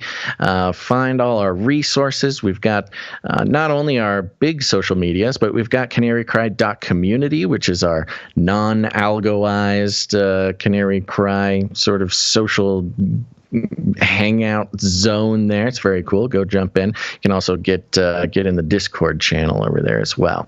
All sorts of fun stuff over at canarycry.party. Poco Joe says Spotify says March 16th, 2012 was episode 1. Okay, so tomorrow is our 11th anniversary. Well, happy 12th. Anniversary, Guns. No, 11th. You're right. I can't do math. Yeah, Face Like the Sun was 2011. That's probably what I was thinking. That's right. Yeah, well, happy anniversary, buddy. All right, good job. And with that, let's thank some producers. It's break time. Come on, take a break. Take a break, folks. We're going to thank some producers because we're on the value for value model. We take no corporate money whatsoever, no mind control advertising, no bending the knee to corporate interests in order to pose as independent media. If independent media is taking corporate money, what exactly are they independent from again? I don't know. If you figure it out, let me know. And by the way, I must be blind because the calendar does, in fact, mark the 16th as the beginning of the show. So. Yeah, okay. I figured that would be weird if that was not on the Canary Cry calendar. I'm just don't know how to read calendars. Yeah, I get it. You're over 40 now, Gons. It's hard to. Life gets hard. You just want to interior decorate. You just want to nest. My knee hurts. Just want to retire. Yeah. So here's the thing, folks. We take no corporate money whatsoever. We are entirely supported by the producers, and the producers are you. If you get value from the show, put value back in. That's the value for value model. It's the natural way of things. And so, you can put value back in all sorts of ways with your time, your talent, or your treasure. It does not have to be financially. And certainly right now, in the midst of a banking collapse, many of you are making responsible choices as to save your money for a rainy day. Maybe this is that rainy day. But someday, if you want to produce the show, keep the show going, because that is exactly how it works. The show does not exist without the producership of people who get value from it. We thanked our executive producer, Dame Lynn, Lady of the Lakes, at the top of the show. And we've got a handful of people here to thank now. Are you ready? Yes, sir. Okay, no T-shirt council, no supply drop, although in times like this is exactly when our T-shirt council members and our supply drop members are saving our butts, Gons. So a big fat thank you to all of our Canary Cry T-shirt council members and our supply droppers. It's those monthly producerships that make it so we're not full on panicking right now, having a podcast meltdown. But I also want to thank some of these producers who came in for this episode. You ready? Yes. Okay, we're starting with producer Tammy C. Tammy C. Thank you very much. That's right. Producer Tammy C comes in for $21.11, $21.11, with a little note that says, "Love you guys. Have a great show." Thank you very much, producer Tammy C. Thank you, Tammy C. Next up, we've got producer Morgan E, who is on a 5-episode streak. Thank you, Morgan E. Yeah, and Morgan E sent a wonderful message about some producership. I have not responded to it, but Morgan E, I got you on the list. I'll get back to you. Next up, we've got producer Sir Moore of Night of the Burning Chariots. Comes in with 1111, 205 episodes in a row. Oh yeah, Streakalicious. Thank you, Sir Morph. That's right. Thank you, Sir Morph. Next up, we've got Sir Alex Protocol V2, Night of the Berean Protocol. Pocket full of 7s, 148 episodes in a row.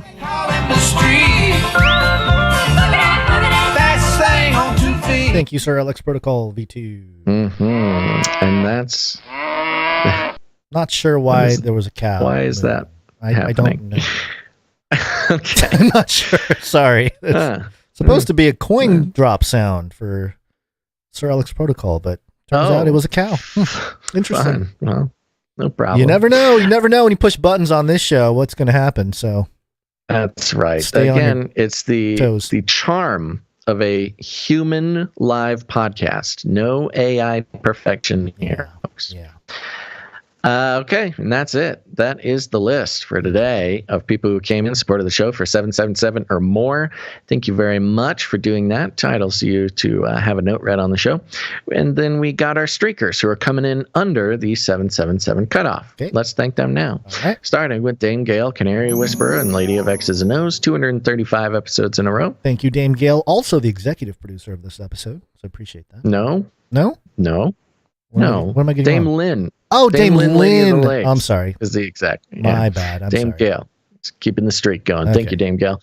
Next, we got Sir Casey, the Shield Knight, 273 episodes in a row. Thank you, Sir Casey. We got Veronica D, 235. Thank you, Veronica D.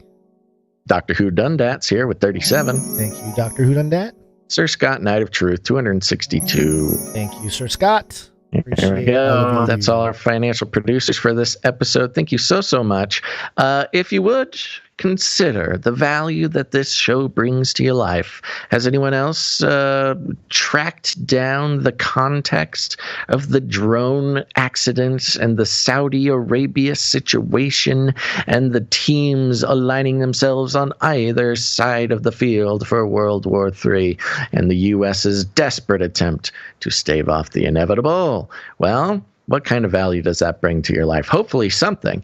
And why don't you consider, in these times, helping out the show, producing with your time, your talent, or your treasure. If you want to learn more, you can go to Canary Cry Radio. Nope. Yes. Nope. CanaryCry.support. CanaryCry.support. And thank you for your patronage. All right. So we're going to give you all the streaks here for all the under 777 folk. Oh yeah, Streakalicious. Women rule. And Canary Cry.support. And take my money. Thank you for your patronage. Thank you for your patronage. Thank you for your patronage. Yes, it's wake-up time. Hey, yo, wake up. all right. Before we jump into our topic here for this block, I just want to mention that I found an op-ed by Roger Wicker. Remember the guy that was in one of the articles earlier that was really like, hey, this is the drone article. He's like, hey, let's go to war. Let's go. Kind of makes sense. I found this just impromptu here. He has an op-ed from August 11th, 2022. So just a few months ago. And it's titled A National Defense Renaissance. America defense needs a renaissance. And it goes through China and how China's been doing so amazing and developing and blah, blah, blah. And it says here, there's a blueprint for this realignment, speaking about China taking over. Technological breakthroughs in ballistic missiles made lethal by the long reach of Strategic Air Command proved decisive in the Cold War's early military balance. Why did I highlight that? That makes no sense. Anyway, I continue. I got a couple more highlights here. International cooperation should also take on a moral and rhetorical dimension. Freedom remains our most potent advantage in this great power competition. And then later, but this will require a fundamental restoration of American self-confidence. He's very reflective of the Reagan days when, things were a little bit more shored up during the Cold War. The world needs what the world needs is good, old-fashioned American hard power. We should start rebuilding it. That's the end of the op-ed. We should start rebuilding this old-fashioned American hard power. That's right. Which again, I mean, this speaks directly to what I was just saying, how there's this sort of exceptionalism. I'm like, American power. It's just like, yeah, I guess, but the world's a little different now. And I was listening to some stuff about the economic situation with all the banks and how, a bank run today is different from 10, 15, 20 years ago, where something happens at a bank, people are knocking on the doors of the bank, hey, give me back my money. But now it's just people going on the websites, making clicks.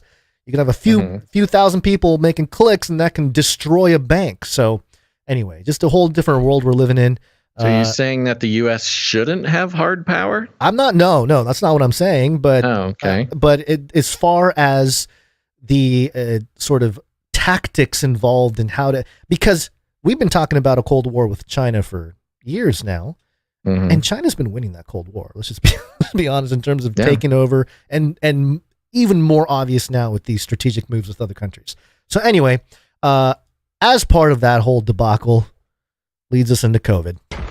It's Corona time. COVID-19, COVID-19, COVID-19, COVID-19, COVID-19, COVID-19, COVID-19, COVID-19. Coronavirus! I am vaccine. Vaccine, number one way. This is coming from CBS News. Again, mainstream outlet. It's the kind of thing that might have gotten us, canceled on YouTube. But hey, CBS News reporting it. Headline, U.S. government agencies may have been double billed for projects in Wuhan, China. Records indicate. Probe launched. Yeah. Says here, the U.S. government may have made duplicate payments for projects at labs in Wuhan, China through the National Institute of Health and U.S. Agency for International Development, USAID, according to records reviewed by CBS News. Quote, what I've found so far is evidence that points to double billing, potential theft of government funds. It is concerning, especially since it involves dangerous pathogens and risky research, end quote, said Diane Cutler, a former federal investigator with over 2 decades of experience combating white-collar crime and healthcare fraud. Cutler found evidence of possible double payment as she investigated U.S. government grants that supported high-risk research in China leading up to the COVID-19 pandemic. She was hired by Republican Senator Roger Marshall, who took her records to USAID and the internal watchdog at USAID, which launched a new probe, details of which have not been previously reported. Cutler said she has viewed over 50,000 documents and that the U.S. government may have made duplicate payments for possible medical supplies, equipment, travel, and salaries. Sources told CBS News that tens of millions of dollars could be involved. Sources familiar with the grant records did not dispute CBS News' reporting. A spokesperson for USAID declined to comment. A USAID Inspector General spokesperson declined to comment, quote, on the existence of a specific open investigation, end quote. The press office for NIH did not respond to CBS News' questions. Sources told CBS News that investigation of possible double billing could take at least 6 months to conclude. Marshall is now calling for a 9/11 style commission. Wow. Okay. Quote, I think there's 1.1 million reasons that American taxpayers should care, he said. Quote, you have a plane crash. You'll have a plane crashes. That's not very good grammar there, guy. Quote, you'll have a plane crashes. We want to find out why the plane crashes. We go to any lengths to do that. And the hope is we don't have another plane crash for the same reason, end quote. While intelligence agencies have not been able to reach a consensus on the origin of the pandemic, the FBI and Energy Department have found an accidental lab leak is plausible. The Wuhan Institute of Virology conducted viral research in the city where the SARS-CoV-2 virus first emerged. And then it goes into some congressional hearing stuff that we know about, and that's the end of the article. So a few different things here. So the idea of this double billing, which, if we're talking about the U.S. bad actors, perhaps treasonous actors, doing things with China. Or at least corrupt. At least corrupt, yeah. The whole, I mean, if you're going to talk about the Wuhan Institute of Virology and whether somebody would, I don't know, deny any possibility that it had anything to do with anything. I mean, it all leads, both the evidence and the motive leads to finances, leads to money. Financial mismanagement, which has been for the bigger flow of money. Yeah. Even if it's not mismanagement, the use narrative, of money to the use of money to circumvent, scientific regulation in the U.S. Yeah. That's part of it. So it all comes down to the money. So if indeed the money is the sort of core justification in people's minds to do what they did, and then to defend against any possibility that Wuhan had anything to do with anything, of course there would be even the simplest kind of financial corruption, which is double billing, Yeah, there are, and by the way, I think this kind of thing happens all the time, across companies and stuff in the U.S. It's pretty, I don't think it's very smart for the NIH to do something like this. I mean, I don't know. Don't they know that there are financial records of this stuff? I mean, it doesn't make any sense that they would try to pull it off and not cover it up. But the other thing that I found interesting is that this Republican here who sort of sponsored this research, Senator Roger Marshall, he came out and said he's calling for a 9/11 style commission, which, I get it. I understand what he's saying, because this is sort of I guess an economic, being taken advantage of economically for the U.S. That's why he mentions the American taxpayers and everything.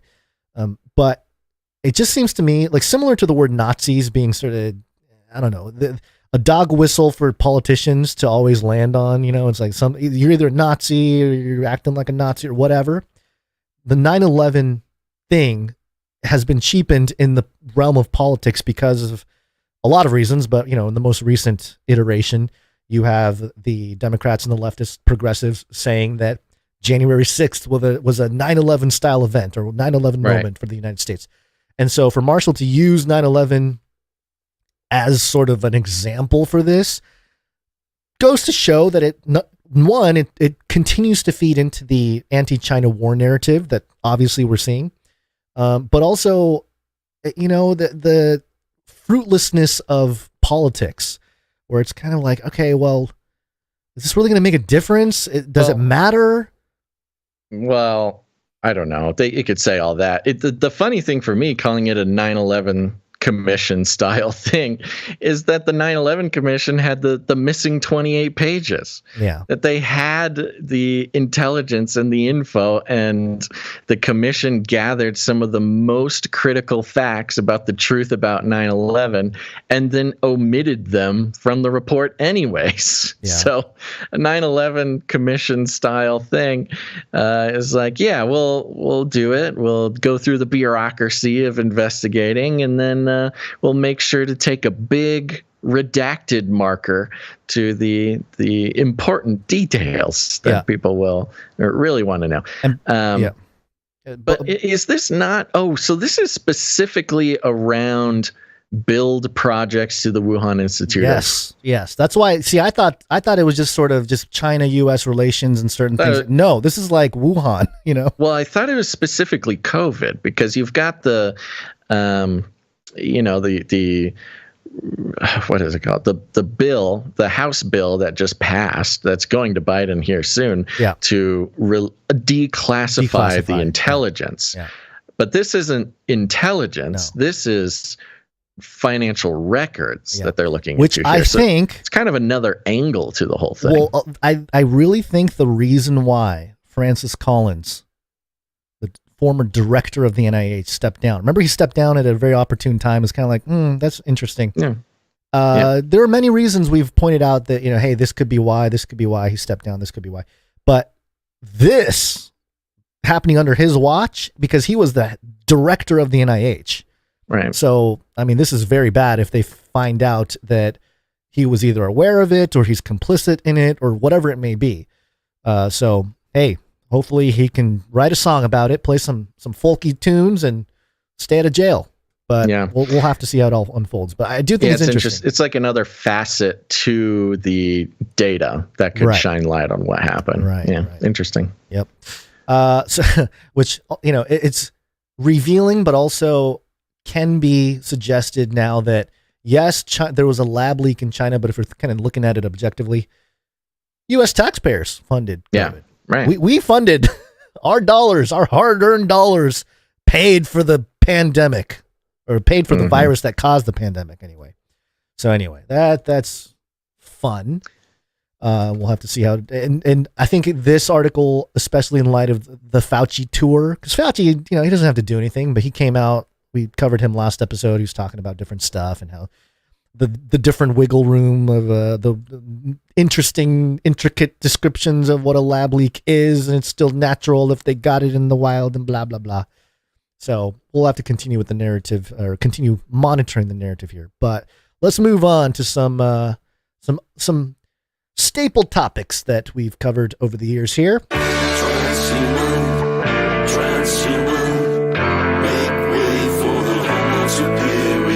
My generation is, hopefully with the advances in science, the first generation to live forever, or the last generation that's going to die.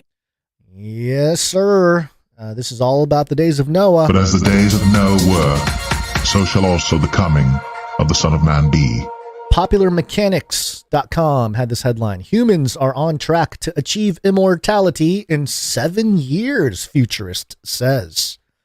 7 years. That's pretty soon. Pretty soon.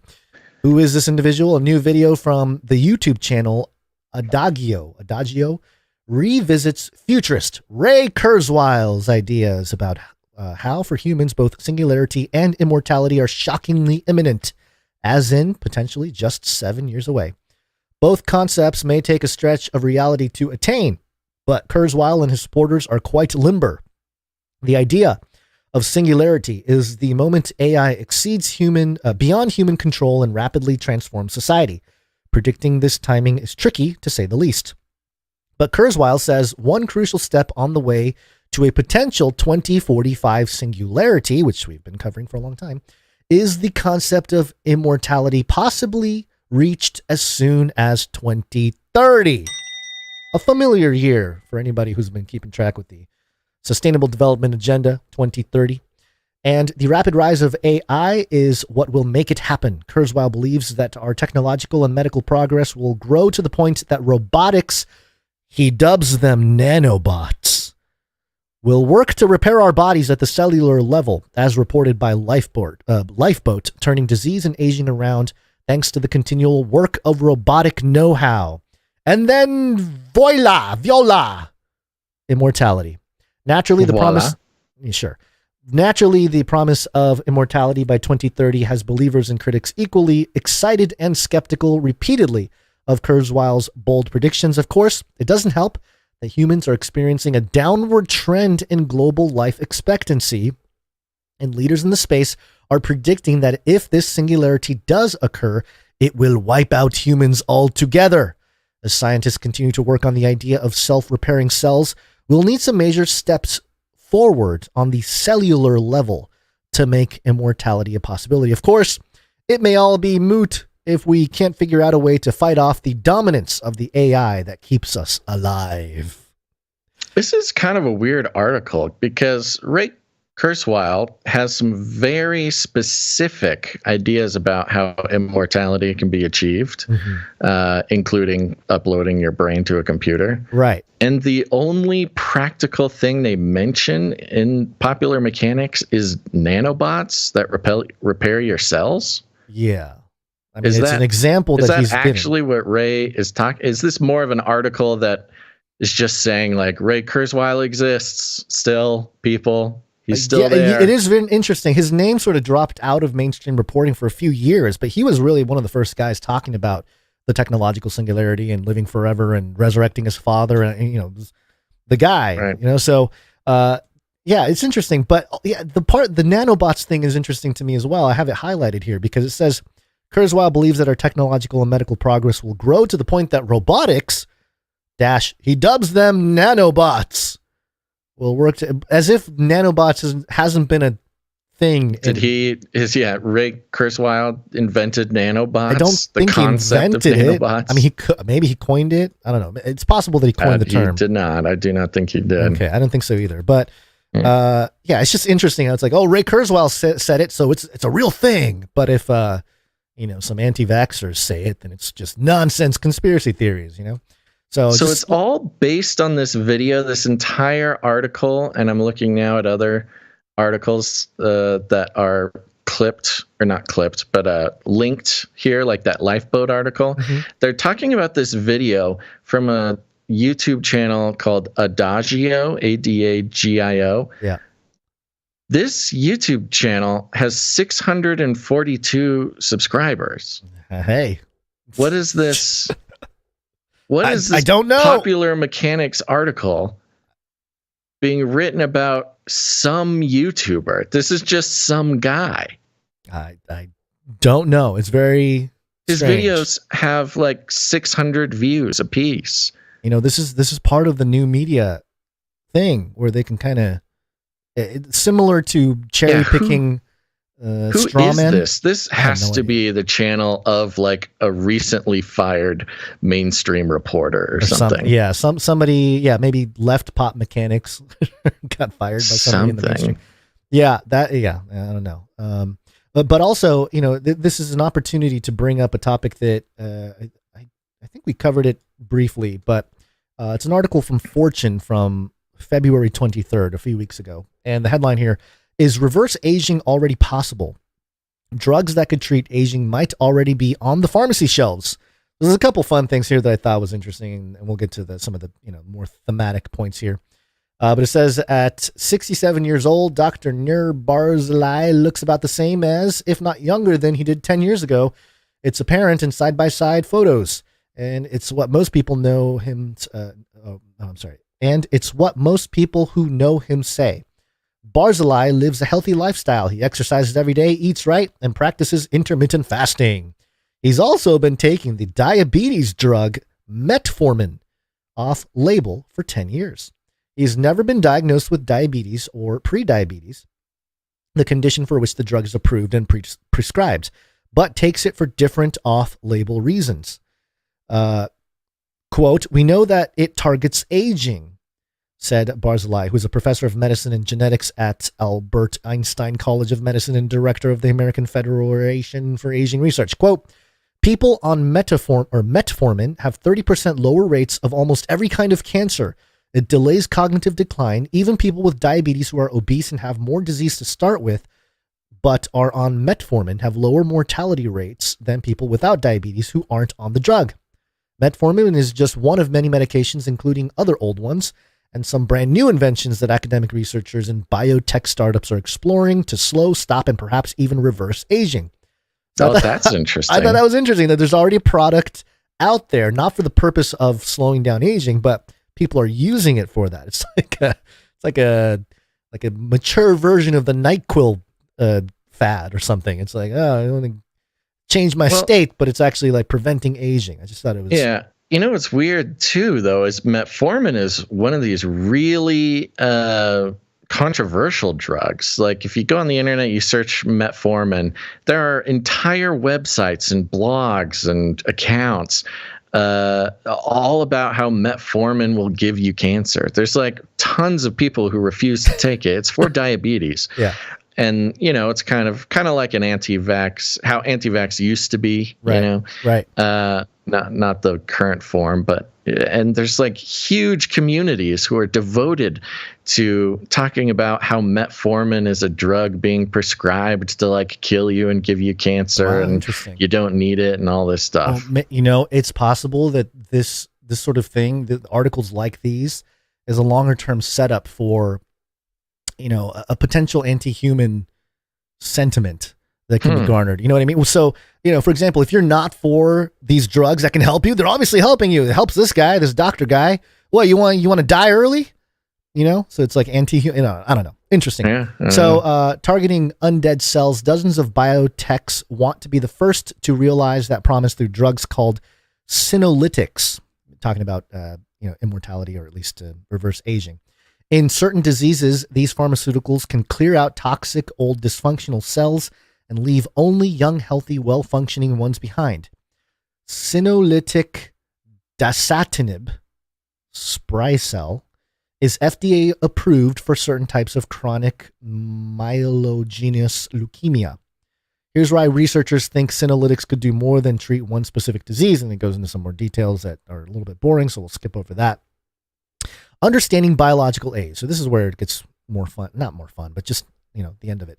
While zombie cells build up in the aging body, wreaking havoc as their numbers grow, critical changes are taking place on the surface of DNA too. That is, in the epigenome, a landscape of proteins and chemicals that sits atop your genetic material. These changes over time are the result of your environment, behaviors, and exposures throughout your lifetime. Think pollution, trauma, diet, exercise, and secondhand smoke. They don't change your DNA, but they change the way your DNA acts. Genes that once functioned perfectly may at some point in life slow down, speed up, shut off, or just go generally haywire. Any dysregulation can cause disease or the signs and symptoms of old age. Epigenetic changes are like scratches on a record. You can still hear the music, but it's not what it used to be. Led by Harvard Medical School professor and molecular geneticist David Sinclair, PhD, Tally Health is already bringing epigenetic approaches to aging directly to consumers. The company offers a cheek swab test that estimates customers' biological age, how old they seem based on their epigenetics rather than their birth year. A couple quotes, and then I'm going to skip down here for now.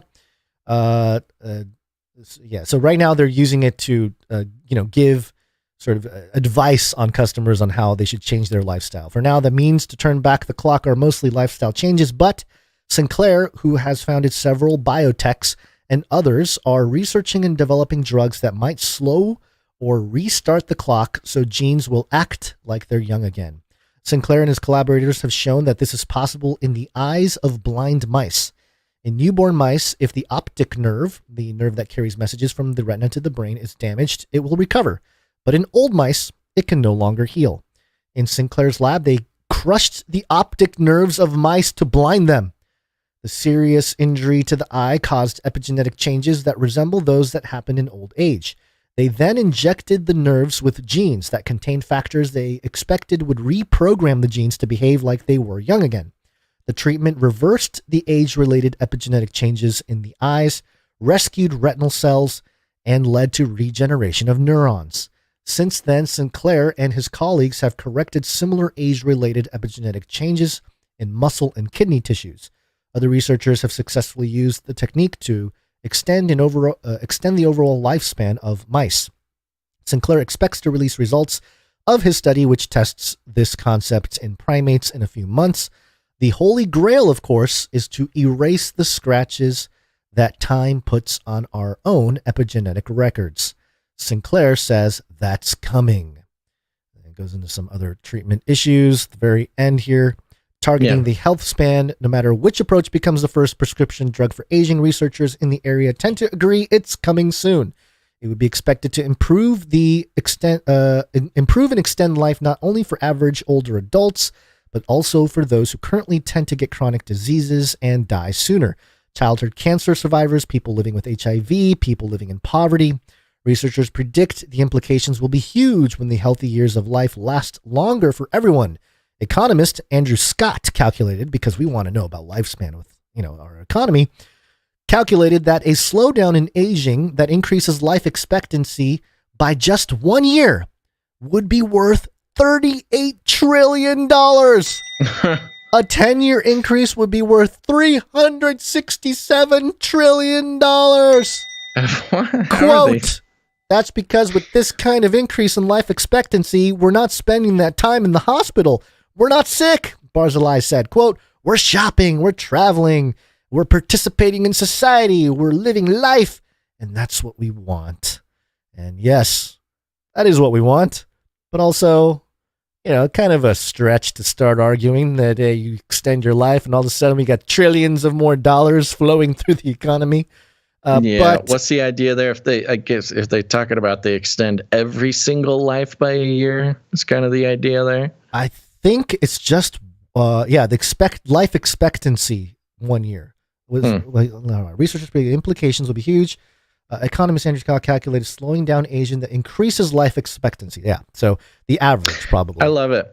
I love how even in the context of extending a human life, which, hey, look, I think everybody could say, like, yeah, if I could live an extra year, I probably would. If I could, this sounds okay. I mean, I don't know how much transhumanism I would participate in to do that, but just in general, the thought of adding a year to someone's life, that's a year with your loved ones, a year of watching the sunrise, a year of eating your favorite foods and enjoying the miracle of life that's been given to us by God. And he's like, no, yeah, if you make everybody live a year longer, then think of all the money, just the commoditization of increasing life. Think of all the money you could make if you live another year. Well, I mean, it does make sense. Buddy. More customers, right? They're not dying. They're buying. It makes sense, but it is also philosophically sort of repulsive, is my point. Hey, Basil, there will be more listeners of the podcast the longer they live. Come on, for an extra year. Yeah, exactly. But this is you're making my point for me. I appreciate that. But this is kind of mark of the beastie. It's a very looking at human beings as nothing more than a commodity of sorts. The other thing to mention is, of course, I think we are going to live in a world here, lest the Lord returns and ends the whole thing, where life expectancy might go up with this type of application, only because, Jesus talked about in Matthew 24, Luke 21, about, as it were in the days of Noah, so shall it be in the coming of the Son of Man. And if we're talking about the days of Noah, those early biblical humans were living a lot longer than we do now. Right. So, and I also think it's fascinating how the life expectancy was going up. It went up from 60 something to 80 something in the last 50 years or 100 years or something. I can't remember the exact metric, but it's been going up. It hit some kind of limit, and especially with COVID and everything, it sort of shook everything up. And now this next run to make life expectancy longer comes in the form of drugs and, maybe singularity. It's just the whole technological thing. So I don't know. Eventually, we're going to run out of room to have natural life life extension procedures. It's all going to be, hey, take this drug, take these nanobots. Hey, the body, it's not responding. You need to upload that brain right now if you want to keep living. Yeah, by 2030. It's going to be great. By 2030, it's coming quick, folks. Okay. Well, you know what else is coming quick? No. The art from our very talented producers. Break. This is a break. Don't just consume the content, but become the content. Become the content. Take a break. All right, we're going to take a real quick break to thank our producers coming in with their God-given talent. We are a podcast that is available for free. Every hour, every minute, every second is free. No paywall, no nothing. And if you get value out of this free content, then consider providing value back. And you can do so with your time, talent, or treasure. We're going to thank our contributors to the show with their God-given talent, providing value back into the culture behind the community here at Canary Crime News Talk. And we're going to start with Speak Pipe, I believe. Yes. Please leave a message after the tone. At the tone, please record your message. Leave a message. Beep. Message. Go to canarycrynewstalk.com. Any of the pages on that website, you will see a green tab on the right side or the bottom. Click on it. It'll give you a little pop-up window that allows you to record a message of up to 90 seconds, minute 30. And you can send it to us, and you can either keep it a private message if it is, and just let us know right at the top. or you can send a message to the Canarium. Here's something from Rochelle. Happy Wednesday, Canary Cry. So I am back to do part 2 of Job. I'm just going to kind of jump in the middle where it seems to make sense. So here we go. While Job's self-inspecting in his God, he starts questioning. And the Lord spoke from the whirlwind, maintainer of time, beginning and end. Where were you, Job, when I laid the foundations? When the morning stars sing of creations? I placed the line upon the land. I placed the waves upon the sand. I part the light distinctly. I part the springs of the sea. I direct the rivers, I command the lightning with torrential rain. The tender herbs I bring, I control Pleiades and Orion. I feed the lamb, I feed the lion. I deck myself with majesty. I array myself most excellently. Stay strong for Jesus. Thank you very much, Rochelle. Thank you very much, Rochelle. Awesome. Very nice. Appreciate it. That is the only message we have today. So thank you, Rochelle, for that. And thank you, Joe, for the ongoing updates. Just giving us a little feedback on how we're doing over here. Indeed. Yep. We're going to thank some... real quick, before we move on, I will like to say in the email that went out today, the newsletter, I put a button that you can click on, and it will take you to the SpeakPipe where you can leave a prayer for the pre-show, if anybody's interested in doing that.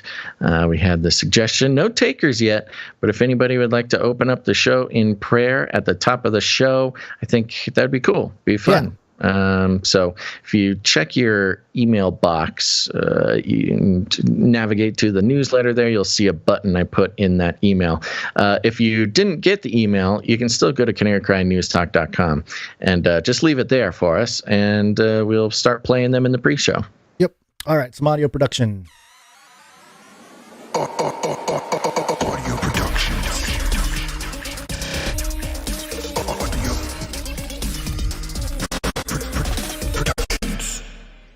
All right, we got something from Jonathan F. Jonathan F. Short note, he says, hello, thought we needed the next streak jingle, so here you go. Skull and Bones. Oh, fun. That's a I like it. Nice, short. Yeah, it is short. Yeah, I think it's still 322. Can you hear it? Skull and Bones, and then bleep bloop blop to me, but yeah, 322. We could say that. Okay, yeah, all right. So there you go. We're gonna add that. Where are some of our streakers? Did we pass 300 yet? No, not yet. Okay, so they're getting there, right? Sir Casey's at 370 something. 273. 270 something. Okay, so there we go. All right, so that one's coming. It's coming. All right, thank you very much, Jonathan F. Appreciate that. Okay, so I messed up, Basil. I was supposed to clip out this thing from Ginger B. The file came, Ginger B. Appreciate it. It was like a 3-minute video that I think we're supposed to extract the audio. Okay. And I didn't get through getting all that done, so it might have to be next episode. It's a really wonderful message. Yeah, it's very cute. We might as well do what we need to do. Yeah. So do you want me to play the whole thing now, or should we clean it up to make sure? I thought you said you needed till Friday. Yeah. Well, Friday we're not doing a live show. We are doing a Canary Cry radio episode. I don't know if you remember. That's a good question. I mean, I haven't been able to take a look at it. 3 minutes is quite long to just play a 3-minute thing. Yeah. So if there was something that needed to be clipped out or audio extracted or something, I think we need to do that. Yeah. So let's. I'm so sorry, Ginger B. and the children. We will properly report your message here on Monday's episode. So It'll be giving top us of the list for producers. Giving us extra work to do here. It is extra work, but it's okay. All right. Thank you very much, Ginger B. Thank you. We'll definitely make up for that on Monday. So let's go to the art. One art, please. And we're going to kick it off with the artwork of Sir Dove. Wheel spinning. Here we go. Sir Dove. One art, please, from Dove. Got a message that says, peace for today's artwork. I made a flyer for the upcoming Houston area meetup in May. Hope you guys like it. Keep doing what you do, and I'll keep praying for yins. Yep, love it. And that's exactly what it is. May 13th, Canary Cry, Houston area meetup 2, 11 a.m. to 3 p.m. at Tom Bass Park Pavilion 6. Contact davyfrost@gmail.com. And we've got a beautiful Houston skyline in the background there, and a googly-eyed canary in an astronaut suit suspended from wires from the sky there. Very good. It's got the Canary Cry News Talk seal on the front. This is very fun. Thank you, Sir Dove. Once again, making sure that the meetups are properly expressed in the meetup flyers. Yes, thank you. All right. We also have something from Everly, who is the 11-year-old daughter of One Lousy Petunia. So thank you very much. There's a couple pieces here. This first one is a hand-drawn pencil. Looks like some colored pencil. Yeah, like which one are you showing first? The Gonzo. The Gonzo yes. card. Yeah, no, this is fun. I'm assuming these are inspired by the Legends of the Canarium trading card game that are in the Canary Cry supply drop. We do a custom, kind of like a Pokemon card, but it's based on characters from this show. So this is good. This is very fun. It's like a Pokemon card. This one is Gonzo. It looks like a fire type podcaster. Creature here. It's in the news category, and you've got a couple of attacks here. You've got Fire Podcast, which does 100 damage, and you've got Fire Lunge that does 1 damage. Looks like great. Fire Podcast is a little bit more effective there. It's got your weakness down at the bottom. And your weakness is nothing. Nothing. You have no weaknesses. That's a powerful card. Thank you very much, Everly, for that. And then we've got another one. Yes. This is the Basil card. Let's see. You've got me in stick figure form with the virtual reality headset with the googly eyes, seemingly going Super Saiyan. My hair flying up into the sky. I've got sort of yellow energy bolts surrounding me. At the top it says Mega 6X VMAX, which is very impressive. Basil there at the top. I've got Basil Kick, which does 9 billion damage. Look, I don't want to brag, Gons, but that's a little bit higher than Fire Podcast. Got another attack that's Basic Punch, but it does 99 shazillion damage. It's a very powerful card here. Don't shake your hand. Yes, watch out. Shazillioned. Basic Punch does damage up in the shazillions. One flaw here. There is weakness named down at the bottom, and my weakness is Gons. Oh no! I am your weakness. The only one that could defeat me. I am your kryptonite. Yes. Yes, you better listen to me, or I will do something to you. You will Fire Podcast me. I like this. This is great. This is very creative because while you have the more stronger attacks, you can't really take me out because that's the kind of balancing that goes into the Canary Cry. It's very accurately. Legends of the Canarium trading card game at the supply drop. If anybody's interested. Thank you very much, Everly. Very talented, very creative. Very welcome to see more of these cards. So help. We lost Basil for a second here. Okay.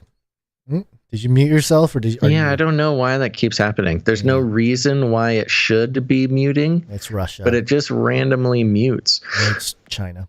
Anyways, we got microfiction. Did my admiration for Everly make it through?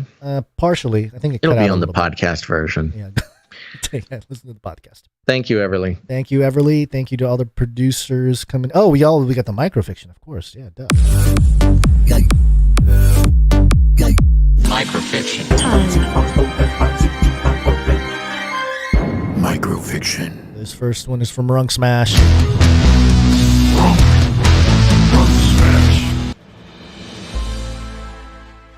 Mike wakes up in the lobby again, but this time there's a large window, out of which he watches the Omni Ouroboros being attacked by a kelp kaiju, the latter of which seems to be winning, when he again hears the sweet drawl of the Violet Valkyrie.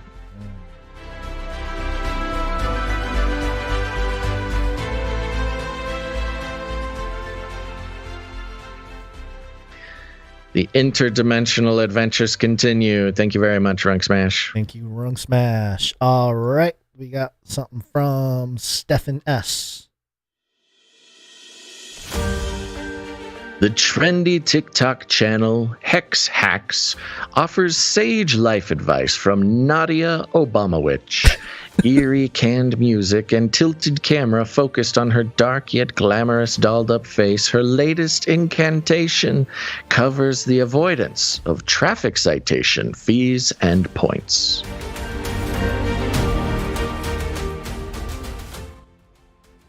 Yeah. And this was accommodated by a New York Post article with the headline, Inside Trump Grand Jury, 4 persons, bonkers Pinterest account. Which yes, that's right. Yeah. She was so excited to indict Trump, and she's also very much into witchcraft. Mm-hmm. Yep, remember her. All right. Thank you very much to all the producers coming in with your talent. We truly appreciate it, and it really is helping build the culture behind the community here. So thank you. That's right. And if you're a creative person, an artist of any kind, you can submit your work at canarycry.art. That is canarycry.art. Upload it there. And if you have any articles you want to bring to the show, you can go to canarycry.report. Those are the places to get it on the show. Thank you very much, everybody.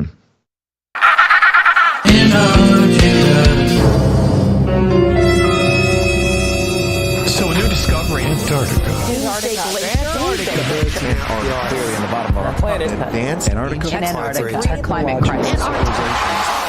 Penguins. Inquirer.net. Headline. It's all coming together, Basil. The headline here.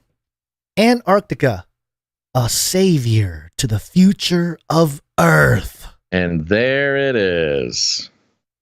They're just saying it, Gons. They called us crazy. We've been rambling on about how Antarctica was being set up as the utopia, the rich, white, liberal utopia that will save liberal ideology and the ideologists who practice it. And here it is. They're just saying it. Antarctica is the savior of all of Earth. Yep. In 2009, in the 2009 movie Avatar, set in the year 2154, the Earth's natural resources have been depleted. That's every sci-fi movie. Earth's natural resources have been depleted. So people explore another star system to mine a valuable mineral. But before going to outer space, mankind can rely on Antarctica, a well-preserved continent twice the size of Australia, and the vast southern ocean, also called the Antarctic Ocean, around it, rich in water, food, and mineral resources. The kilometers thick ice and snow covering the continent hold in store the history of our planet, which can give us cues about the future. I think they meant cues. I thought they meant clues, but I think cues. Yeah, cues about its future, especially climate change. Quote, all activities relating to Antarctica mineral resources, except for scientific research, are banned until 2047. That area. The mind upload, and then what was 2046?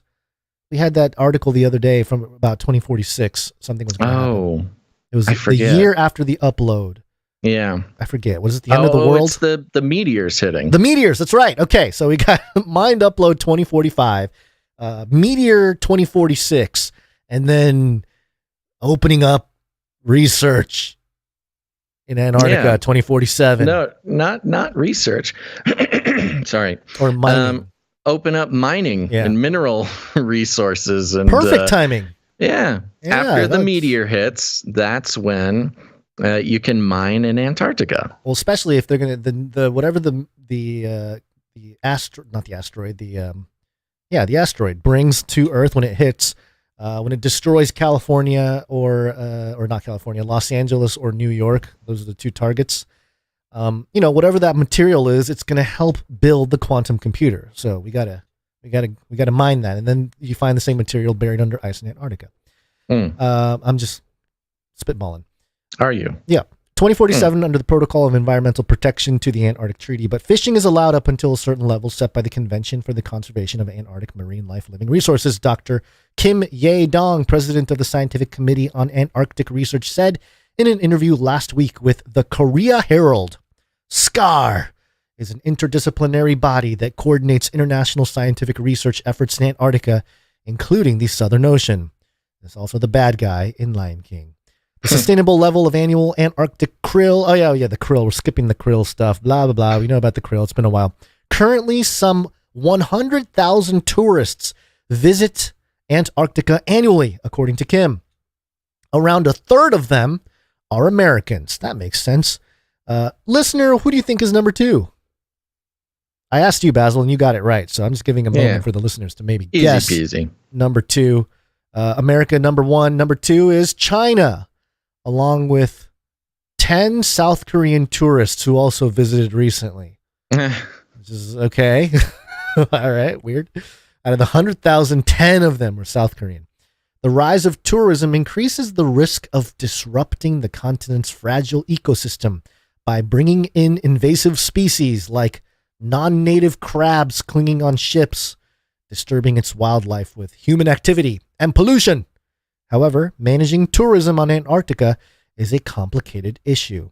Presently, thousands of research and support personnel, including those who stay through the austral winter season, maintain over 80 research stations run by about 30 countries.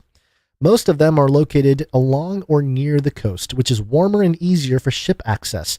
There are currently only 5 inland stations that belong to the U.S., Russia, France, Italy, which is considered one, Japan, and China. South Korea aims to build the 6th inland station and its 3rd research post in Antarctica after King Sejong and Jangbogo by 2030. There's that year again, 2030. They got some goals. As inland stations are built on ice and snow that has accumulated for up to 1 million years and are some 3 kilometers thick, Korea plans to drill through the ice to analyze trapped air from prehistoric times for paleoclimate research. Yeah, that's how the ancient viruses are released. Don't you know the plots to all those movies? Korea is we already just read that. South Korea plans to look into what is causing the Antarctic glaciers to melt and forecast the rise of sea levels in 2030 and then 2050 and then 2100.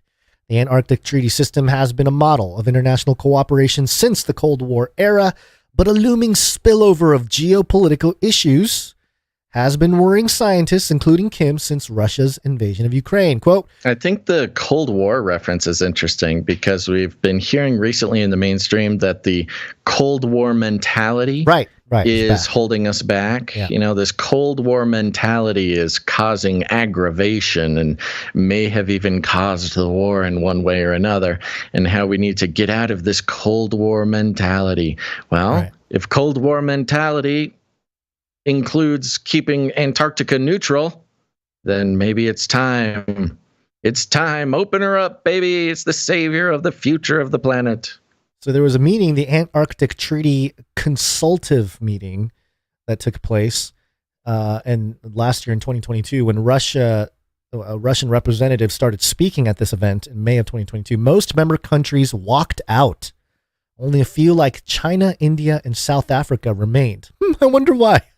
wonder why China, India, and South Africa are extra interested in what Russia is doing in Antarctica. Another major issue at the Berlin meeting was emperor penguins. Uh-oh. So we have our Nephilim update. Nephilim update. Nephilim update. Nephilim update. An overwhelming majority of countries felt there was insufficient scientific evidence that the world's largest penguins are increasingly threatened by the effects of global warming and will go extinct if not put under the special protection. But a formal decision was blocked by one party, China. Ooh.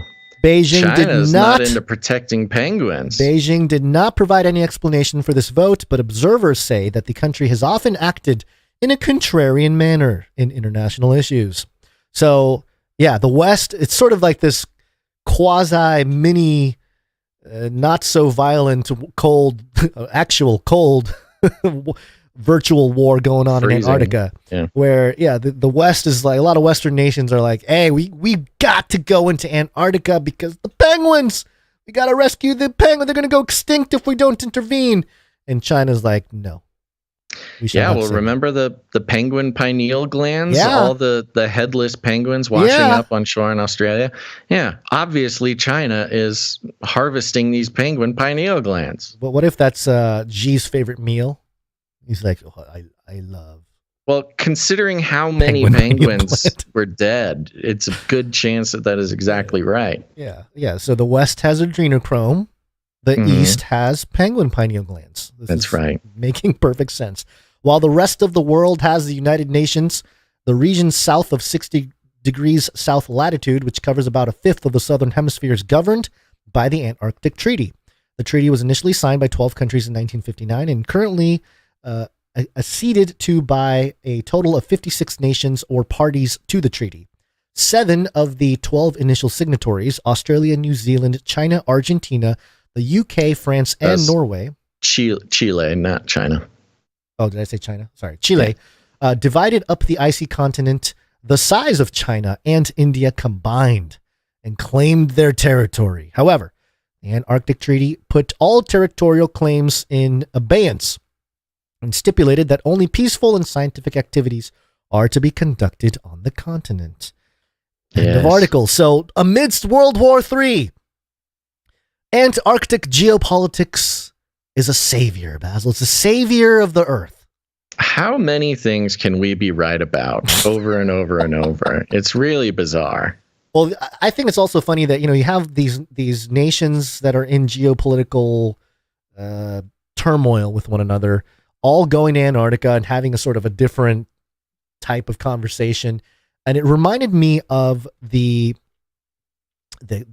Bible verses in Revelation 13, which a lot of things remind me of that, but specifically the 10 kings, not just Revelation 13, but in the Bible, the 10 kings that are supposed to rise as part of the beast out of the sea, and how these 10 kings give power to the beast and, exercises its authority. It's kind of this hive mind situation that's described. And it just makes me wonder if Antarctica is going to be that sort of HQ for that kind of thing. Not because we know Jerusalem has to do with Mystery Babylon and all this kind of stuff, but in terms of a place in a post network state world where we have, the geography matters less and it's more about these network states. Antarctica can become that table where all the nation's 10 kings comes to discuss, geopolitical affairs, especially it being the largest body of, I guess, land, even though it's covered in ice, that does not have its own, I guess you can call it sovereignty. It's more of a shared state right now. Right. So I think it's going to play a big role in end times prophecy, but to call it a savior is just straight up, I don't know. Our thesis here. I think Antarctica, if all of our dots that have been connecting over the past few years continue in that trajectory, something about World War III, it'll either start or end because of Antarctica. Yeah. We got to keep an eye out for that. I mean, agree with that. Something's going on, and it's going to have to do with the penguins, obviously. The penguins are going to be the mediators. They'll reveal themselves to be some sort of interdimensional, spiritual being, and then the deception shall begin and peace shall be found. Maybe their pineal glands specifically, the frequency of their pineal glands specifically allows them to communicate with certain entities. It's the secret to interdimensional travel is penguin pineal glands. There you go. It's going to power the UFOs and feed our bellies, apparently. That's right. And feeding our bellies is our producers. Thank you so much, producers, for helping out with this episode of Canary Cry News Talk. This Friday will be a Canary Cry radio episode. Yeah. So keep an eye out for that. It'll be broadcast. It'll show up on the RSS feed. So that'll be fun, and hope you guys enjoy that. Thank you to our executive producer for today, Dame Lynn, Lady of the Lakes. Thank you to all the rest of our producers, whether it's with your talent or your finances, and of course with your time. We've got a few more to thank, starting with our Clippies. Clippies on those videos. Thanks. That's right. Thank you to the Clippies. Go subscribe to the Canary Cry Clips channel on Odyssey and YouTube. You can find clips of this show, both longer segments and shorter shorts. And thank you to Emsworth, Faye Liverin, Jones, and Laura for making that possible. Thank you very much. Thank you. And of course, thanks to our timestampers. Timestamp, it's hard work. Timestamp. That's right. Our timestampers going through the episode as it's going. Timestamping, it goes into so much of our back-end process.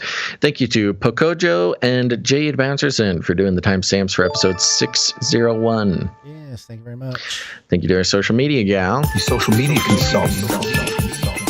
Thanks so much. Social media, follow us. That's right. Dame Miss G, the Ovi in the Deep Rivers, making sure the art gets on the social media. Appreciate it there, Dame Miss G. And I already mentioned canarycrymeetups.com, but go to there. Yes. Canary Cry Meetup. You know it. You love it. Put on some meetups. Give us an email. Let us know where you want the meetups to be and when, and we'll put it on canarycrymeetups.com. Go check it out, folks. Mm-hmm. All right. You finished before the page even loaded on the screen.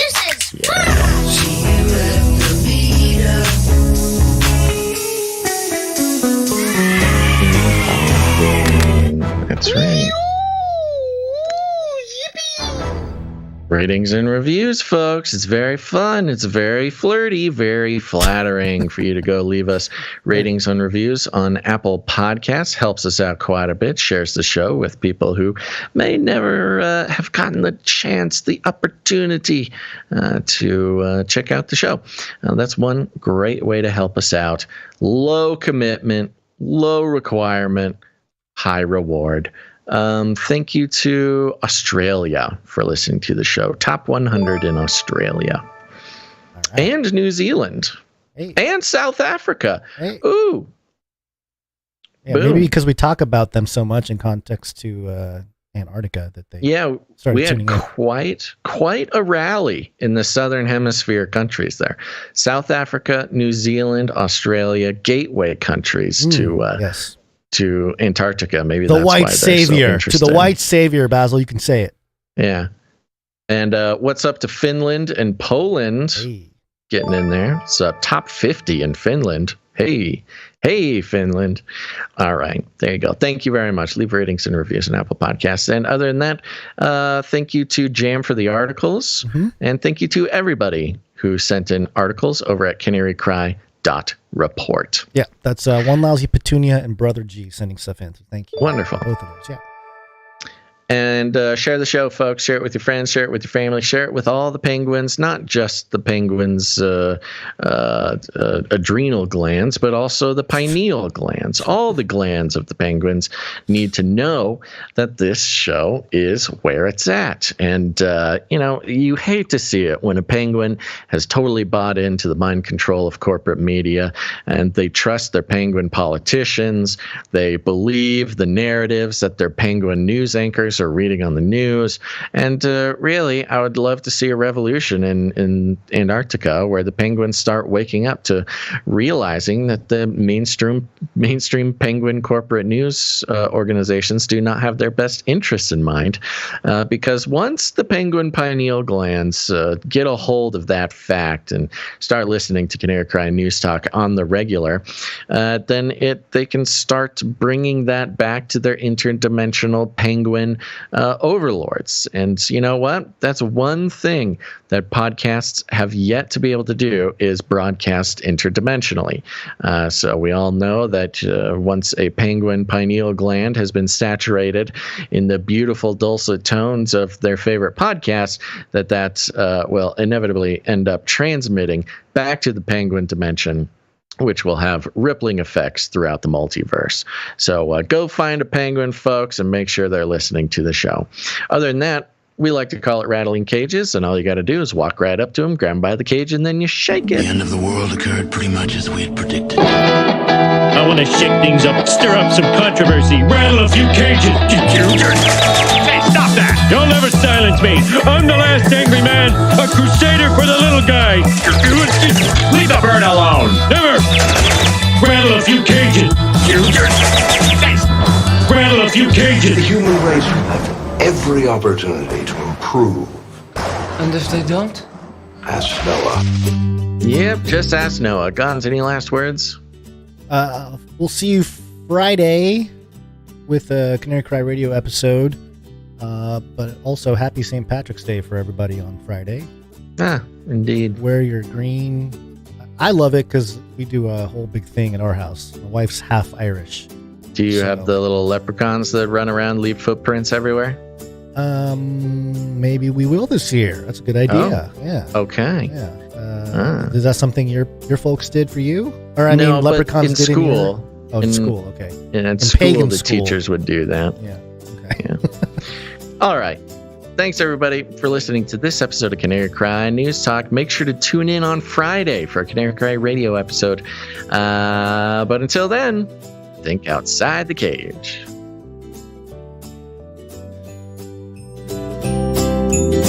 I love the Great Reset. This is the United States of America, for God's sake. Give me a break. Give me a break. I'll keep you warm and safe and my people too. I've ordered more pills than anyone in the world. We will hunt you down and make you pay.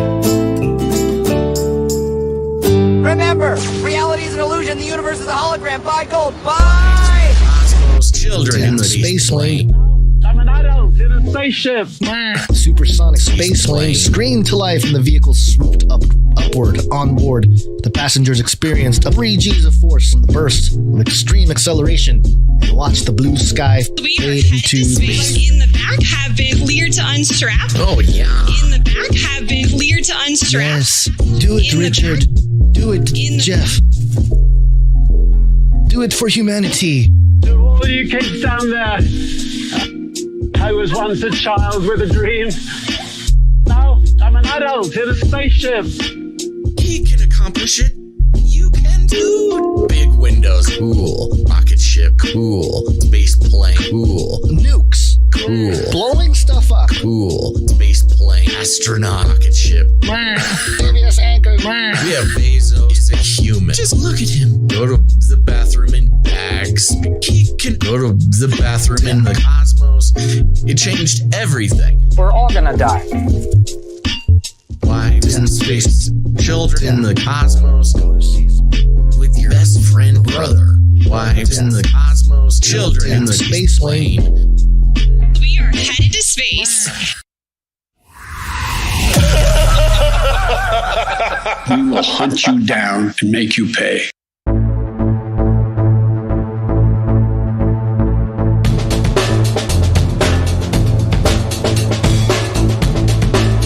I love the Great Reset.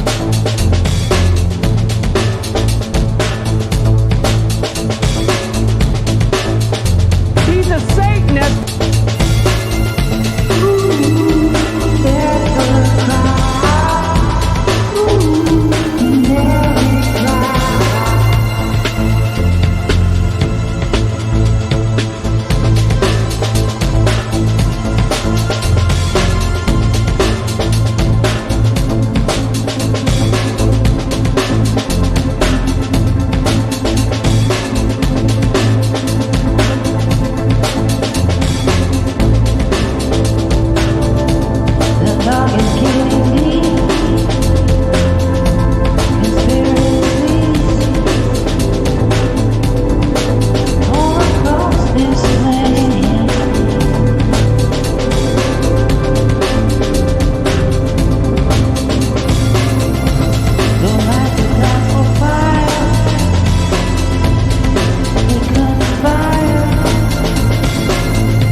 Don't even get me started on bidets, man. Toilets!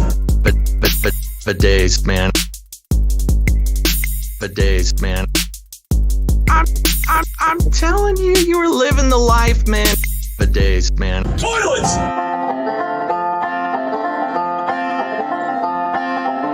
Toilets!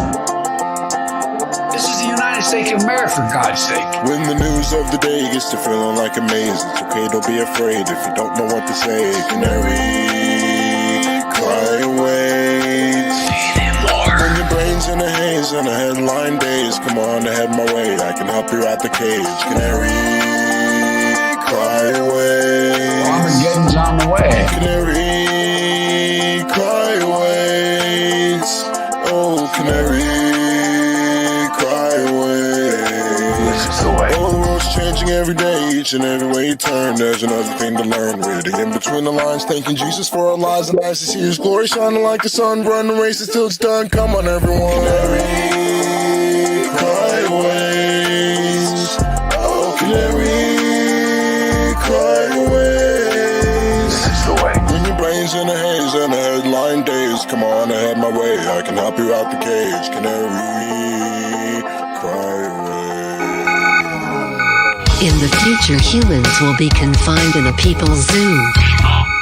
I'll keep you safe and warm in my people's zoo. I'll keep you safe and warm now in my people's zoo. You, yeah, you in my people's zoo. I'll keep the cameras on.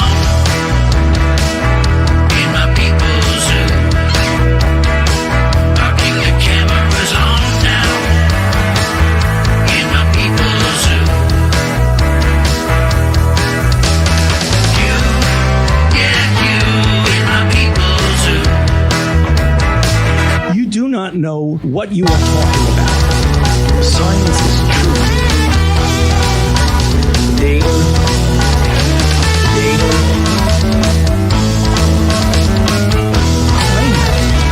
Claim it.